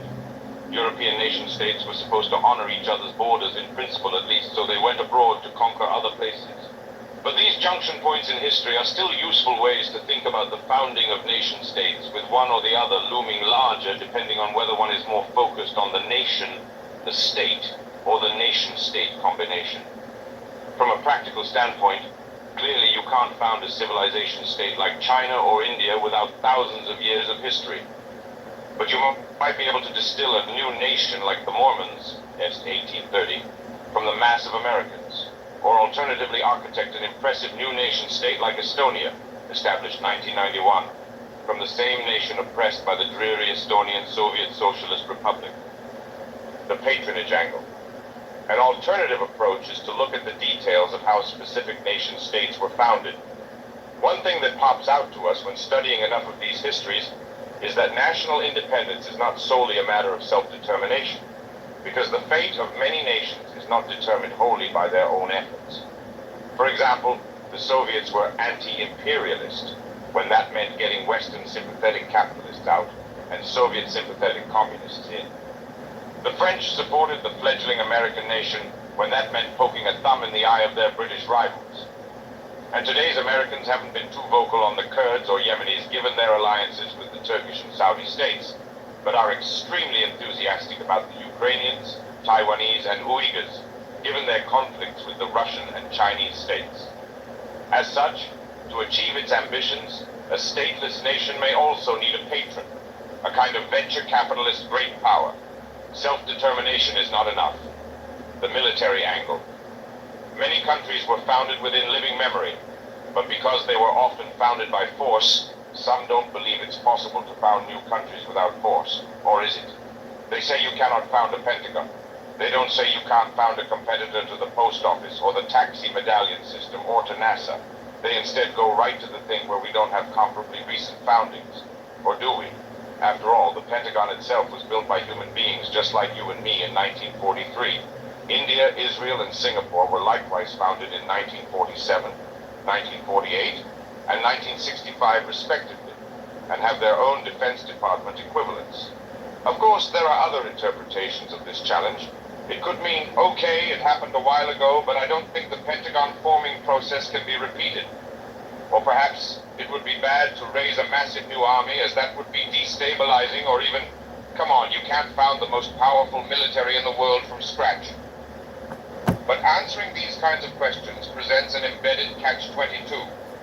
Either someone thinking about starting new countries must want to create a powerful new military, dangerous, or else they don't have any guns and will get crushed by those that do, dangerously naive.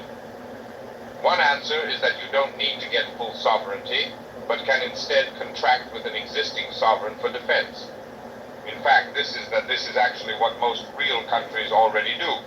Few truly have full sovereignty, as most contract out their defense in a similar manner way to the US or nowadays China. Another answer is that you could write a book just on this, and perhaps we'll need to add another chapter, but for a fundamentally digital entity with physical decentralization around the world, the primary mode will be non-violent digital defense through secrecy, pseudonymity, decentralization, and encryption. In different ways, Google and Bitcoin protect many millions of people's digital footprint without an enormous army. Why were nation-states founded? Another way of asking this is, what came before the nation-state? The short answer is that people had different identity stacks. In Europe, the populace didn't think of themselves as all being primarily French or German till much later on. They instead thought of themselves on the basis of their feudal lord or region, Brittany, Prussia, or religion. For example, Protestant, Catholic. Transnational entities like the Catholic Church also claimed dominion over all believers, no matter where they might be. So there was a question as to whether Pope or King had ultimate authority in any given jurisdiction. Wars ensued. The Peace of Westphalia in 1648 resolved these issues and is considered by many to be the origin of the European nation-state. The Westphalian peace divided territory by lines on a map. Over each territory thus delineated, there was a government that represented the people in that territory with the right to exercise force on their behalf. And these sovereign states were supposed to leave each other alone. In theory, the state was meant to be an innovation in violence reduction. You stay in your lane, I stay in mine. Clear sovereigns would keep domestic order, and the principle of national sovereignty would deter aggression from abroad. It didn't entirely work out like that, of course. Both intrastate and interstate conflicts still occurred. But the abstraction of nation-states may still have been preferable to the preceding era of fuzzy bordered empires and conflicting sovereigns. How does a nation-state expand and contract? There are at least 4 ways a nation-state expands.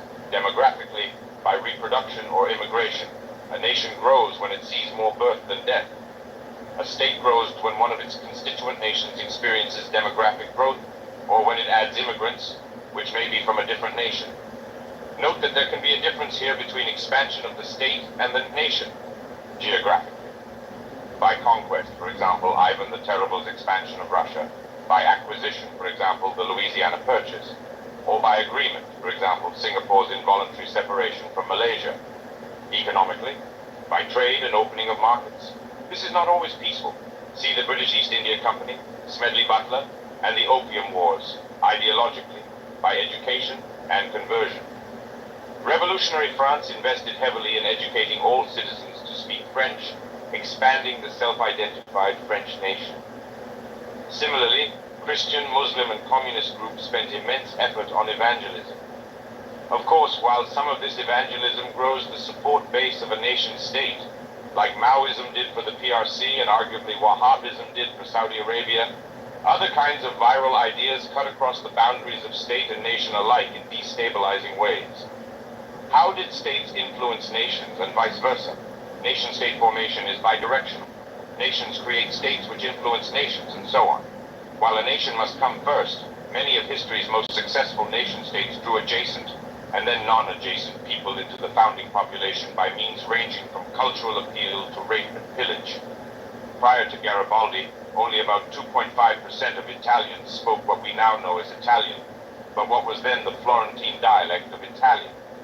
Similarly, before the French Revolution, less than 50% of France spoke today's official variety of French. And until Bismarck's unification of Germany, there was rivalry between Prussia and Austria, German dualism, for exactly how and whether a Germany should be formed. A related phenomenon is the feedback loop between political borders and national culture. The 38th parallel didn't have pre-existing historical significance in Korean culture, but after the Korean War, the rate of intermarriage between the new North Korean and South Korean groups plummeted. This state of affairs has persisted for 70 years. The longer it continues, the larger the cultural gap between the two groups. Hard political boundaries of this kind serve much the same purpose as natural physical boundaries in the past, like rivers, mountains, and deserts. They impede allelic and cultural diffusion and thus contribute to nation-forming dynamics. There's a feedback loop between the political/territorial and the linguistic, genetic, and cultural. What is not a nation-state? What is not a nation-state? I don't mean this in the trivial way that a banana is not a nation-state. I mean, what is another large-scale way of organizing people in the physical world that is not a nation-state? Put another way, to understand what something is, we need to understand what it is not. We live in a world of nation-states, so conceptualizing something different is difficult. The ideal counterexamples are things that are close, but not quite there. Here are a few. 1. Multi-ethnic empires like the Soviet Union were not traditional nation-states because they had more than one nationality within their boundaries. 2. Stateless nations like the Kurds are not nation-states because they lack a formally recognized territory and government. 3. Transnational movements like the Catholic Church are not nation-states because the set of all believers is not contained within a territorial state that it administers. The Church does have Vatican City, but that is about as ceremonial as the British royal family. 4. Terrorist groups like ISIS, which operate across borders and have seized territory at times, aren't considered states because they lack diplomatic recognition due to their heinous crimes. That said, the Soviet communists were the ISIS of their day, and they just had to hold out 16 years for FDR to recognize them. So with enough persistence, this designation can change. 5. Nomadic tribes like the Romani and Maasai are not nation-states because they migrate between countries. Indeed, most of humanity used to live like this, with farming and soldiering being a relatively recent innovation, and we may return to something like it with the advent of digital nomadism. 6. Multi-jurisdictional corporations like Google have more people on their servers than most countries, and do control huge chunks of their users' lives, such as their messages and balances. However, they are a transitional form towards our concept of the network state, as their users lack the national consciousness of a nation and their governance lacks the qualities we've come to expect from a state. 7. Ethnic diasporas like the Japanese or Armenian diasporas are not nation-states. They may have business districts and some degree of community organization in those regions, but they are just a tendril of a nation rather than a full nation, and certainly lack the properties of a full state. 8. Local clans like the Pashtun and Hazara of Afghanistan are not nation-states. They are different nations within a failed state. 9. Supranational entities like the European Union, WTO, or IMF are also not nation-states, and are more similar to the Catholic Church in terms of their cross-jurisdictional influence. What technological developments underpin the modern nation-state system? We don't typically think of map-making, printing, and shooting as novel activities, because the underlying technologies were invented so many generations ago. But they were each foundational to our modern concept of states with borders, where men with guns enforce written laws. 1. Map-making. It's only possible to have a map of the world which we divide into nation-states if we have a map of the world. You don't have to be a cartographic connoisseur to know that such a map did not exist in 1492, when Columbus sailed the ocean blue in search of an India to trade with. Ye old maps with "here be dragons" had to be painstakingly crafted. Prior to modern GPS, there was an enormous tech stack around map-making, including compasses, telescopes, and celestial navigation. 2. Printing. Not just the printing press, but the entire practice of print capitalism helped give rise to the nation-state. Just as Facebook and Google wanted everyone on the internet so they could expand their customer base, the new commercial printers of the 1500s wanted everyone to speak the same language so they could maximize sales for their goods. 3. Shooting. God made men, but Sam Colt made them equal. Feudalism was enforced by horseback riding knights in shining armor with heavy swords. Guns changed that. Others have written about the transition to the gun age, but in short, guns reduced the importance of physical inequality. Any man or eventually woman with a gun could kill any other man, even if the shooter was old and frail and the shootee was Sir Lancelot himself. The advent of firearms and crossbows and cannons destabilized the feudal hierarchy. A strong right arm was suddenly worth less than a strong left brain, as the technology and supply chain required to produce muskets was suddenly worth more. The gun helped catalyze the transition from feudal hierarchy to nationalist republic, and helped promote the republican ideals of the American and French revolutions. So a combination of map-making, printing, and shooting helped set the stage for the post-Westphalian nation-state, where a map delimited borders, a printed document established the law, and a guy with a gun shot you for crossing those borders or breaking the law. On network states. The network state system starts from different assumptions than the nation-state system, which you can review in Chapter 5, Section 2, Assumptions of the Nation-State System. What is a network state? Earlier we gave descriptions of the network state in one sentence, 1,000 words, and one essay. We also showed what a million-person version looks like on a map. Here's that one-sentence definition again. A network state is a social network with a moral innovation, a sense of national consciousness, a recognized founder, a capacity for collective action, an in-person level of civility, an integrated cryptocurrency, a consensual government limited by a social smart contract, an archipelago of crowd-funded physical territories, a virtual capital, and an on-chain census that proves a large enough population, income, and real estate footprint to attain a measure of diplomatic recognition. Keep in mind that this definition references the final form of a diplomatically recognized network state. But you can't get diplomatic recognition for a made-up country right off the bat, so you can't found a network state directly. Instead, you found a startup society and hope to scale it into a network state that achieves diplomatic recognition from a pre-existing government, just as you don't found a public company directly, but instead found a startup company and hope to scale it into a public company that achieves diplomatic recognition from a pre-existing exchange like the NASDAQ. Moreover, to extend the analogy, the process of scaling a startup involves waypoints, like seed startup, Series B startup, and unicorn, prior to achieving the status of a public company. So too, there are at least two waypoints between startup society and network state worth noting, the network union and the network archipelago. Turning a startup society into a network union makes it a digital community capable of collective action. Turning that network union into a network archipelago manifests that collective action in the real world, as the community crowdfunds physical properties around the world and connects them via the internet. Finally, an impressive enough network archipelago can achieve diplomatic recognition from an existing government, thereby becoming a true network state. The definition. That's the process of getting to a network state. Now let's drill into each part of our proposed definition. A social network. The people of a network state form their nation online. Social rather than geographic proximity is the core organizing principle. But this isn't a typical social network like Facebook or Twitter.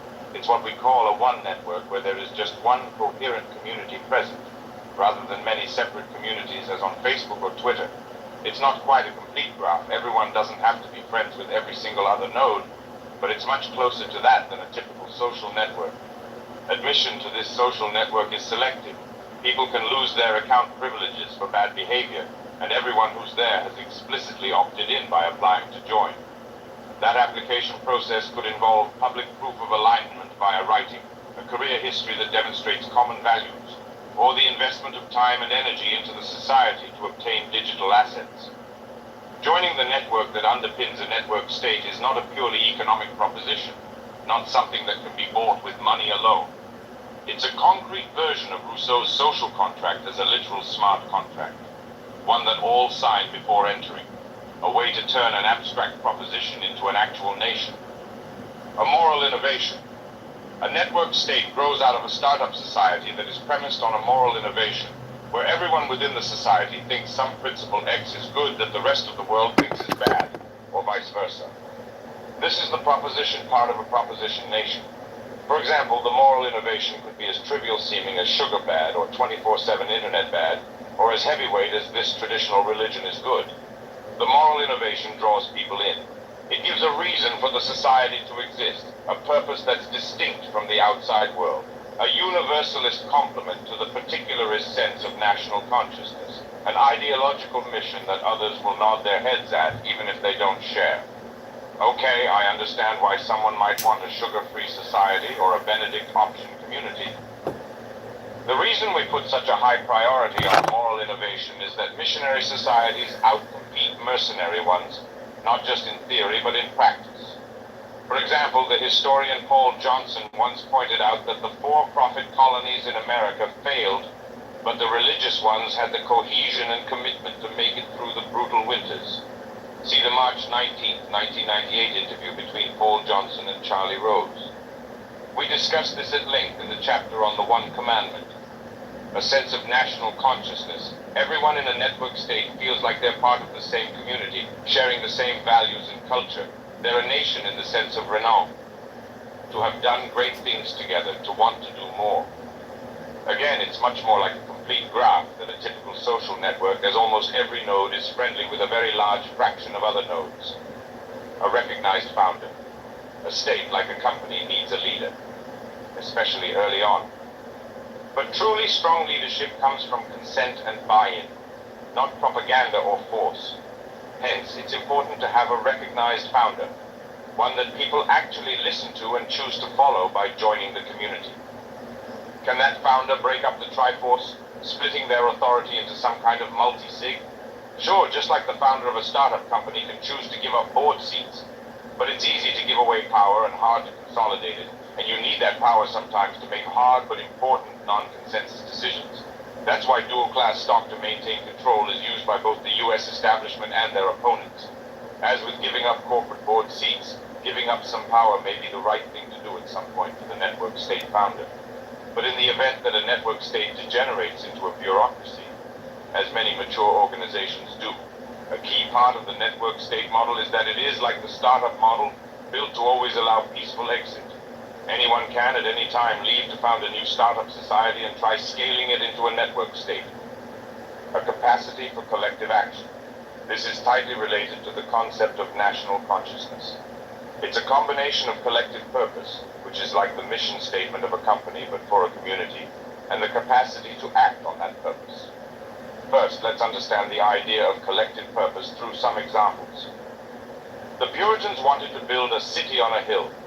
The Japanese, after the Meiji Restoration, replaced their previous mission statement of revere the emperor, expel the barbarians, enrich the country, strengthen the military, turning their society around 180 degrees and thereby building the first non-white industrialized power. And while the process of Indian independence and partition was messy beyond belief, on the other side, the collective purpose of independence unified the Indian nation in a way it never had been before, with hundreds of so-called princely states and countless ethnic groups now integrated into a single India. As one more example, JFK once focused the U.S. on the common purpose of achieving the goal, before this decade is out, of landing a man on the moon and returning him safely to the Earth. This was a collective purpose different from but allied with the also valid zero-sum goal of defeating communism. It was perhaps the penultimate great thing the U.S. accomplished as a unified country, with the defeat of the Soviet Union as the last. These collective purposes helped unify their respective nations. They may be imperfect, but once there's no collective purpose at all, people start wondering who they are. Who are we? That directionlessness leads to what we see in today's U.S., split into two tribes whose only collective purpose is to win a zero-sum game against the other. A game each thinks it must win before being able to move forward to the promised land. Next, supposing we have a collective purpose, what does collective action towards that purpose look like? This is why the process of building a network state includes a network union. From the very outset, it organizes people to work together for the benefit of their chosen community through the familiar interface of their screens. This again is quite different from current social networks like Twitter, which give individual scores for likes and followers but no team dashboard, no way of setting and achieving tangible goals as a group, an in-person level of civility. In the 90s and 2000s, it was attention-getting when people were grossly incivil to each other online, as it was a funny contrast to the generally civil offline world. Now it's just old and not funny anymore. Moreover, internet ideologies have emerged that justify random nastiness with slogans like, civility as tone policing, or toxicity as social defense. Yet a society where everyone is constantly disrespectful to everyone else doesn't seem like a progressive, public-spirited society. And the conservative US of the 1950s managed to maintain a strong level of self-defense because they were internally civil. So whether one is coming from the left or right, pulling together a high-trust society means in-person levels of civility towards community fellow members, both offline and online. High trust in turn comes from alignment towards a collective purpose and a sense of national consciousness, an integrated cryptocurrency. This is the digital backbone of the network state. It manages the internal digital assets, the smart contracts, the Web3 citizen logins, the birth and marriage certificates, the property registries, the public national statistics, and essentially every other bureaucratic process that a nation-state manages via pieces of paper. Because it's protected by encryption, it can coordinate all the functions of a state across the borders of legacy nation-states. An archipelago of crowd-funded physical territories. This is the physical footprint of the network state. Rather than buying territory in one place or trying to negotiate sovereignty up front, you build the community in the cloud and then crowd-fund physical real estate on the earth. That's office space, yes, but also homes and shops, just spread all around the world in clusters, rather than concentrated in one place. You network these clusters together using the internet into a network archipelago, eventually using newer technologies to make them more real. For example, you can make the flag of a network state appear to anyone with augmented reality glasses and the right NFT as per this visual. You can also make doors open on command for community members, where their ENS name is their login. The point is that a network state is not a purely digital thing. It has a substantial physical component. All the buildings around the world crowdfunded by its members. A consensual government limited by a social smart contract. Now we get to the government. Many people make the mistake of thinking the laws or the land come first when starting a new state, but laws should only come after the formation of an organic people of a network nation, not before. That's because laws encode the implicit understanding of a people. Contra the concept that you can't legislate morality, that's all you can do. Set up laws that reflect the moral consensus of a people as to what is encouraged and discouraged, acceptable and optional, mandatory and forbidden. How is that moral consensus arrived at? It could be through a 51% democracy, where 51% of people can outvote the other 49%, or it could be via a 100% democracy, where 100% of people have migrated into a system and can migrate out at any time. Or it could be via one of the zillions of techniques for satisfying preferences described in the literature. The specifics don't matter as much as the ethics. That is, what makes a government legitimate is not process, but substance. Given the consent of the governed, any form of government is internally legitimate. The question is then whether it will be considered externally legitimate, whether the world at large will accept this government. But that is an empirical question more than an ethical one. Put another way, if people can opt into bungee jumping and skydiving, if euthanasia is legal, then experimenting with self-governmental systems that vary dramatically from the status quo should also be legal. Many of them won't work, but many projects don't work either. That doesn't mean we stop people from trying. One way of thinking about this is that the typical Ford customer doesn't care about how Ford's internal affairs are managed. The buyer doesn't care whether Ford is organized by product or by function, whether they're run top-down by the CEO or in a consultative way with the board, whether they pay market salaries or incentivize more heavily. The board could be a holocracy or a co-op. So long as everyone has consented to be governed by the Ford CEO by signing an employee agreement, and can leave if that agreement is no longer congenial, Ford's internal arrangements are ethical. This logic works so long as you can opt out of Ford's ecosystem completely. Have you driven a Ford lately? It's trickier when it's something like Google, which is so powerful that it's hard for the non-Chinese portion of the planet to fully opt out of. Then you might want some kind of say in what goes on inside the Googleplex. Still, most companies aren't Google. Setting aside the edge case of inescapable global ubiquity for now, the ethical case for allowing opt-in experiments in corporate governance is pretty strong. We're taking a broad view of the consent of the governed. Now extend that idea to non-corporate governance, with coin governance as a proof point and network states as an endpoint. Questions arise. How could consent be given? How could others measure that consent was freely given? And what if someone wants to retract that consent, perhaps right before they're subject to an act of governance they don't like? In practice, we say that a user has consented to be governed by a startup society if he has signed a social smart contract that gives a system administrator limited privileges over that user's digital life in return for admission to the startup society. This portmanteau term combines Rousseau's concept of the social contract with the blockchain concept of the smart contract. Signing the social smart contract is very similar to depositing your funds with a centralized exchange, or locking them up in a smart contract with admin keys. You're taking conscious risk with an on-chain asset in return for admission to a digital ecosystem. Now imagine using your ENS to log in to a startup society, thereby giving it limited privileges over your account in order to enter that startup society. What does that login entail? The simplest version of this is using your ENS to log into a startup society community. A more sophisticated version is using your ENS to enter a part of the so-called open metaverse governed by a startup society. But the most interesting version is using your ENS to log into offline territory owned by a startup society, as in the aforementioned example where an ENS handshake opens a smart lock, or the one where it shows a glowing sigil. You might also have to put down a deposit to physically enter a startup society-managed territory. You can extrapolate that ENS login to physical world example dramatically. As more physical territories are crowd-funded by a startup society and more smart devices within those territories are owned by the society, it can exert consensual digital governance within those territories on all who opted in by signing the social smart contract. For example, if someone misbehaves within a given startup society-owned jurisdiction, after a Claros-style digital trial, their deposits could be frozen and their ENS locked out of all doors for a time period as a punishment. This is at first blush similar to what's already happening in both the West and China, where Canadian trucker funds are being frozen and WeChat QR codes are being used as instruments of digital control.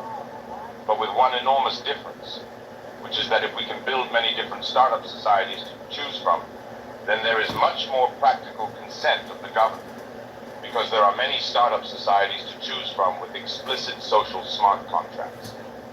Essentially, the key insight is that government is becoming synonymous with digital government.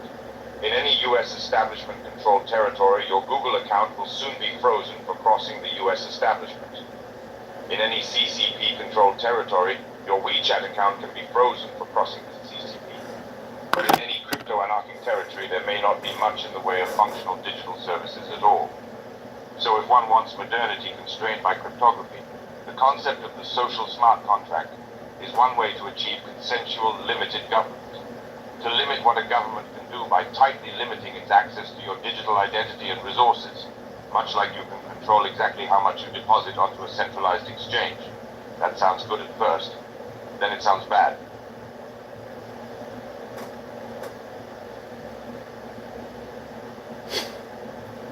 Society deal with physical criminals? The short answer is that for a long time it doesn't. It leaves that to the surrounding legacy society, much like a centralized crypto exchange collaborates with traditional offline law enforcement. Eventually, if and when that startup society becomes a network state, in the sense of achieving diplomatic recognition from a legacy sovereign, then it can potentially take on physical law enforcement duties. In the meantime, physical law enforcement itself is gradually turning into something done with autonomous robots, whether they be legged robodogs, rolling cameras, or flying drones. So more law enforcement is being done from a command line. And that trend gradually converges with the concept of digital law enforcement by a network state. To summarize, when we say that a network state has consensual government limited by a social smart contract, we mean that it exercises authority over a digital and eventually physical sphere constituted solely of those people who've opted into its governance by signing a social smart contract with their ENS names in much the same way they might opt in to the governance of a centralized exchange by depositing coins there. A virtual capital. A network state is physically distributed, but its people still digitally assemble in one place. That cloud assembly point could initially be something as modest as a Discord channel, but will eventually be a private subnetwork of the open metaverse. That means a virtual reality, VR environment with parts that can be seamlessly projected into the physical world with augmented reality.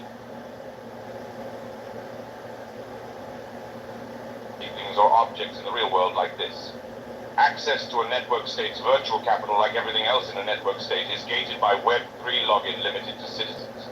The most ambitious version of this allows community members to gather online to create virtual architectural blueprints for new physical nodes of the network state, as per this tweet. The reason this is feasible is that architecture is moving to VR. You could imagine a much higher resolution version of Minecraft that gets materialized into the physical world by a crowd-funded contractor or by community members with construction experience themselves. Think about the scene from Fight Club where the camera swivels around the room to show price tags on everything, and now imagine that in VR, with the cost to materialize each virtual structure in the physical world hovering above it, an on-chain census that proves a large enough population, income, and real estate footprint. A distributed society needs a distributed census. Unlike the US Census, and more like Facebook's census of its user base, a startup society census can be conducted in real time rather than every 10 years. But a skeptical world won't just take those numbers on faith, given a fledgling startup society's incentive to overestimate them.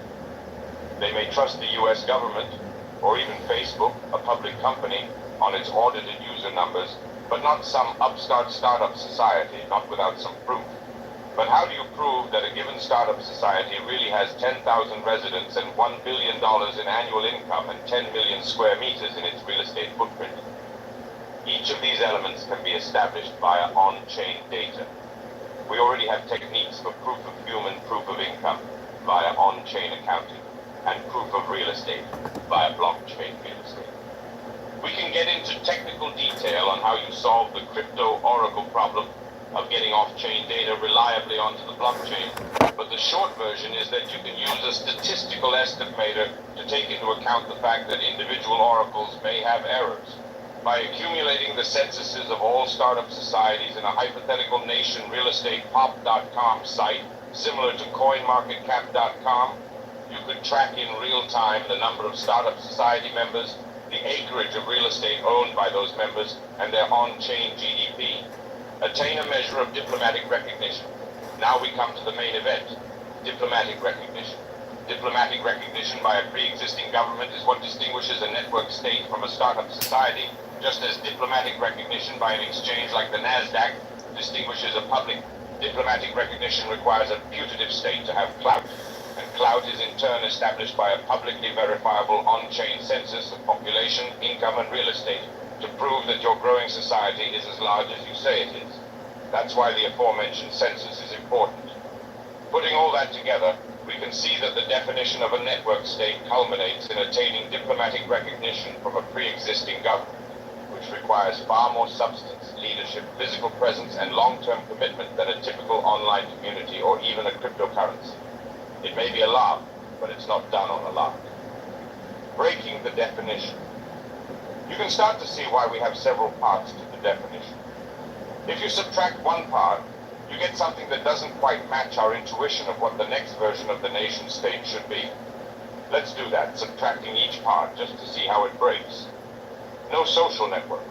If there's no social network, you have no digital profiles, no messaging, no community foray, no mass media, and no easy way to recruit from the internet. You'd essentially be living an Amish life, relying on pieces of paper or offline cues to determine who was part of your new state and how they interacted. This isn't going to succeed the nation state. No recognized founder. With no recognized leader, you have no way of making contentious decisions or setting the agenda. A founder is the best kind of leader because they have the legitimacy associated with building an organization from scratch. Unlike a dictator, their authority isn't forced upon the population and anyone can exit at any time. And unlike a media oligarchy, a founder's authority doesn't arise from propagandistic bombardment, but from free choice. No sense of national consciousness. If there is no sense of national consciousness, there is no nation underpinning the network state. It's just a bunch of random people with nothing in common. No capacity for collective action. A group of people that lacks a capacity for collective action, like most online communities, frankly, isn't going to get anywhere. Even if they have national consciousness, without the capacity to organize, which arises in part from a leader, they certainly can't build the state. No in-person level of civility. A group of people that constantly tears each other down won't build an outhouse together, let alone a state. More deeply, the folks who throw around slogans like civility is tone policing or kill your heroes are actually engaged in endless status competition because they have rejected the current hierarchy but not yet accepted a new one. In a functioning, legitimate hierarchy, see diagram here, there's a mechanism for dispute resolution that doesn't involve summoning a mob for every slight. No integrated cryptocurrency.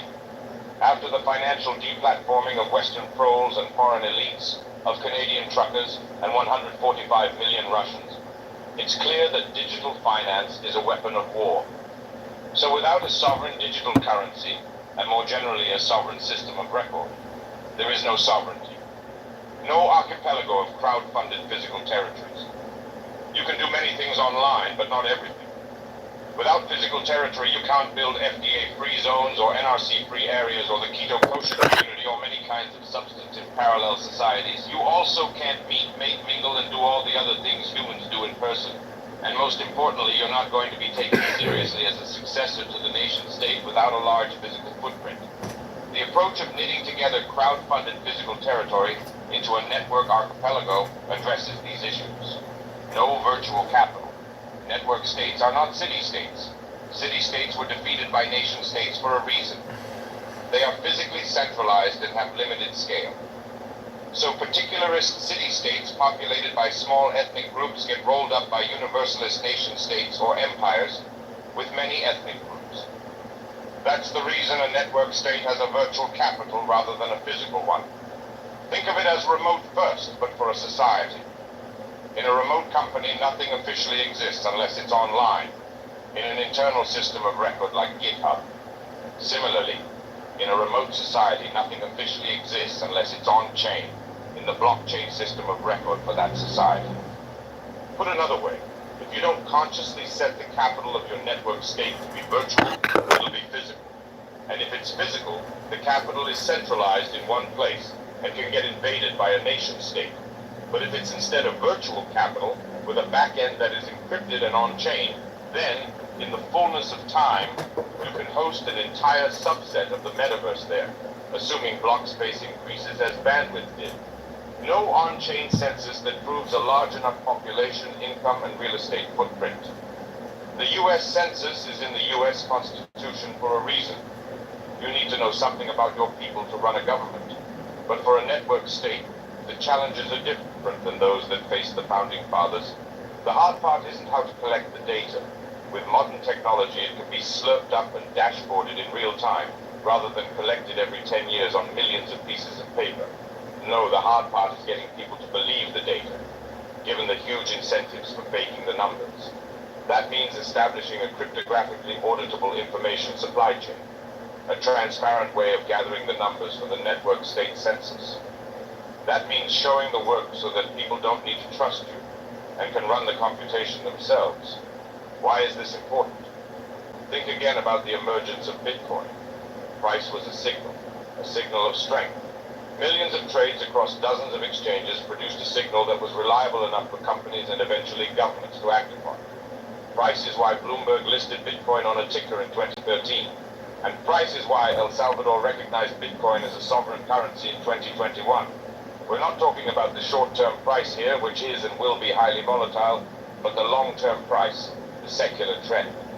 Similarly, if people can check for themselves that there's a startup society that has built itself into a network archipelago with 10 million square meters of land, over $10 billion in annual income, and 100,000 people, then that starts to become a society worthy of diplomatic recognition. No measure of diplomatic recognition. Many libertarians don't get the concept of diplomatic recognition, just like many progressives don't get the desirability of starting new countries. So this point is worth discussing. What happens if you don't have diplomatic recognition? Then you aren't in the club of legitimate states. That means any government can invade you at will, and the others will just shrug. It also means you don't have access to things like sovereign debt markets. You can't ink trade or passport deals. You likely can't buy many goods and services that corporations or states sell only to other states, because you're not considered a legitimate government by the rest of the market. You certainly can't write new regulations for your jurisdiction, because others do not recognize your lawful authority over that jurisdiction and can, again, invade you at will. Basically, without diplomatic recognition, you aren't considered real. That's why micronations don't work. They have no organic community, so they have no answer to the question of you and what army, and even more importantly, no answer to the question of you and what legitimacy. You can think of diplomatic recognition by a pre-existing state as a non-binding commitment to not invade. Subsequent to recognition, the startup society now gains the ability to write laws governing the physical world in their patch of territory without being invaded, at least by the recognizing state. This is why we require diplomatic recognition in the definition of a network state. This gives you a sense of why each of the parts of the definition exist. A network state is at least as complex as a nation state, but the difference is that the latter already exists, so we take for granted how it works. What's next? Once the first diplomatic recognition comes and the first true network state arises, more will follow. That means we need to start thinking about the network state system. What is the network state system? The next step is to outline the assumptions of the network state system as a whole. Read this and compare it to those of the nation state system. Digital first. The digital network of the internet is primary. Composition. A network state is composed of a national network, the equivalent of the nation, and a governance network, the analog of the state. Unlike a typical social network, a national network self-identifies as a nation. Unlike a typical social network company, a governance network is set up by that national network as the legitimate government of that digital people. Terra incognita returns. The network state system assumes many pieces of the internet will become invisible to other subnetworks. In particular, small network states may adopt invisibility as a strategy. You can't hit what you can't see. Terra nullius returns. The network state system further assumes that unclaimed digital territory always exists in the form of new domain names, crypto usernames, plots of land in the metaverse, social media handles, and accounts on new services. Bottom-up migration of people. The network state system embraces the fuzzy division of the internet into different sovereign subnetworks. It is a probabilistic digital division of people rather than a deterministic physical division of land. People migrate digitally and physically between network states. The citizenry is as dynamic as the land of a nation-state is static. N networks per citizen. Unlike the nation-state system, where most people have citizenship in only one state, in the network state system, every person can in principle be a member of more than one state, just as they can hold passports in more than one country, or be holders of more than one cryptocurrency, or be users of more than one social network. Of course, they can spend most of their time in one network state. Legitimacy from physical migration and digital choice. The power of network states is constrained by consent and cryptography. First, recall that the governance network of a given network state is the analog to the state of a traditional country. This governance network only has control over those digital citizens, netizens, that have opted in, individually or collectively, to its governance, much as one explicitly signs an employment contract when joining a company or implicitly signs a social contract when stepping across a border. A given national network can choose a governance network as an administrator, thereby forming or joining a network state with an on-chain record of their collective decision. Or an individual can join a network state on their own. Cryptography ensures that this choice is demonstrably free and uncoerced, because no state can easily seize an individual's private keys. Glasses. No way. Cryptography further guarantees basic rights like freedom of speech, free migration, private property, freedom of digital assembly, and the like, so long as each user has exclusive access to their private keys. Decentralized administration. The group of people that administers a network state, which we call a governance network, is composed of a founder/chief executive and their engineers. They write laws in code to specify what is mandatory, encouraged, discouraged, and forbidden. These laws are interpreted by impartial servers and enforced by cryptography. In the network state system, each social subnetwork can choose which governance network administers them, as determined both by their physical location and where their digital property lies. Over time, this means polycentric law. People in a given physical area can switch between network states and thus governance providers, just as they switch between Uber and Lyft as taxi regulators, or Bitcoin and Ethereum as monetary regulators. Number one. Domestic Voters and monopoly of root taxpayers, access. wake up. The governance network of a network state has root access to an administrative interface where law enforcement can flip digital switches as necessary to maintain or restore domestic order, just like the sysadmins of today's tech companies. Of course, postulating the existence of such an interface presupposes a world where everything from money to messaging, doors to dwellings, farms to factories, flying drones to walking droids can be controlled from a single computer. But that world isn't far off, and today there are few checks on the digital power of the tech companies that are bringing it into being. The network state system checks this power in two ways: by maintaining private keys, so foreign states and corporations cannot interfere in domestic affairs, and by enabling exit, so citizens can execute financial and electoral votes of no confidence if need be, both as individuals and as groups. International sovereignty via cryptography. For a network state, sovereignty is private keys. If access to the aforementioned administrative interface is controlled by private keys rather than a username-password combination, then the same encryption techniques that make it difficult for an outsider to seize an individual's private keys can make it difficult for a foreign rival to steal a legitimate government's private keys. This is a completely new way of defending sovereignty, a complement and/or replacement for the military. Digital diplomatic recognition. Network states can recognize each other bilaterally, similar to an API integration, or multilaterally, for example, by supporting the same blockchain. When people exit to other network states, whether digitally or physically, they bring their most valuable possessions with them in the form of private keys. Some of these keys give access to property in global blockchains, others give access to physical goods like cars and houses, and still others give access to records hosted on state-run chains like their netizen profile in the network state they just left. Diplomatic recognition is then about interoperability and compatibility. Are the file formats and on-chain records used by one network state honored by another? Chains manage cooperation and constraint. Public blockchains are the equivalent of international law in a network state system. They facilitate economic and social cooperation between network states and their netizens, but also constrain those states with cryptographically binding code. Pax Bitcoinica. The ultimate guarantor of exit and of the network state system at large is Bitcoin. As cryptocurrency rises in strength, Bitcoin or something like it becomes a government of governments. It sits above every state and constrains it from printing infinite quantities of money, from lawlessly seizing the funds of its citizens, and from waging forever war. In doing so, it limits that which will never limit itself. And even if the Bitcoin protocol specifically fails, or its cryptography has a bug, the concept of cryptocurrency and the choice it represents will not disappear from this earth. Assumption. Digital primary. Physical secondary. One point we touched on above, but that bears repeating, is that the network state system assumes the world has flipped to digital first. All non-trivial human-created events start in the cloud and then, if important, are printed out into the physical world. Think about anything a human does today. All office work is online, as is much socialization.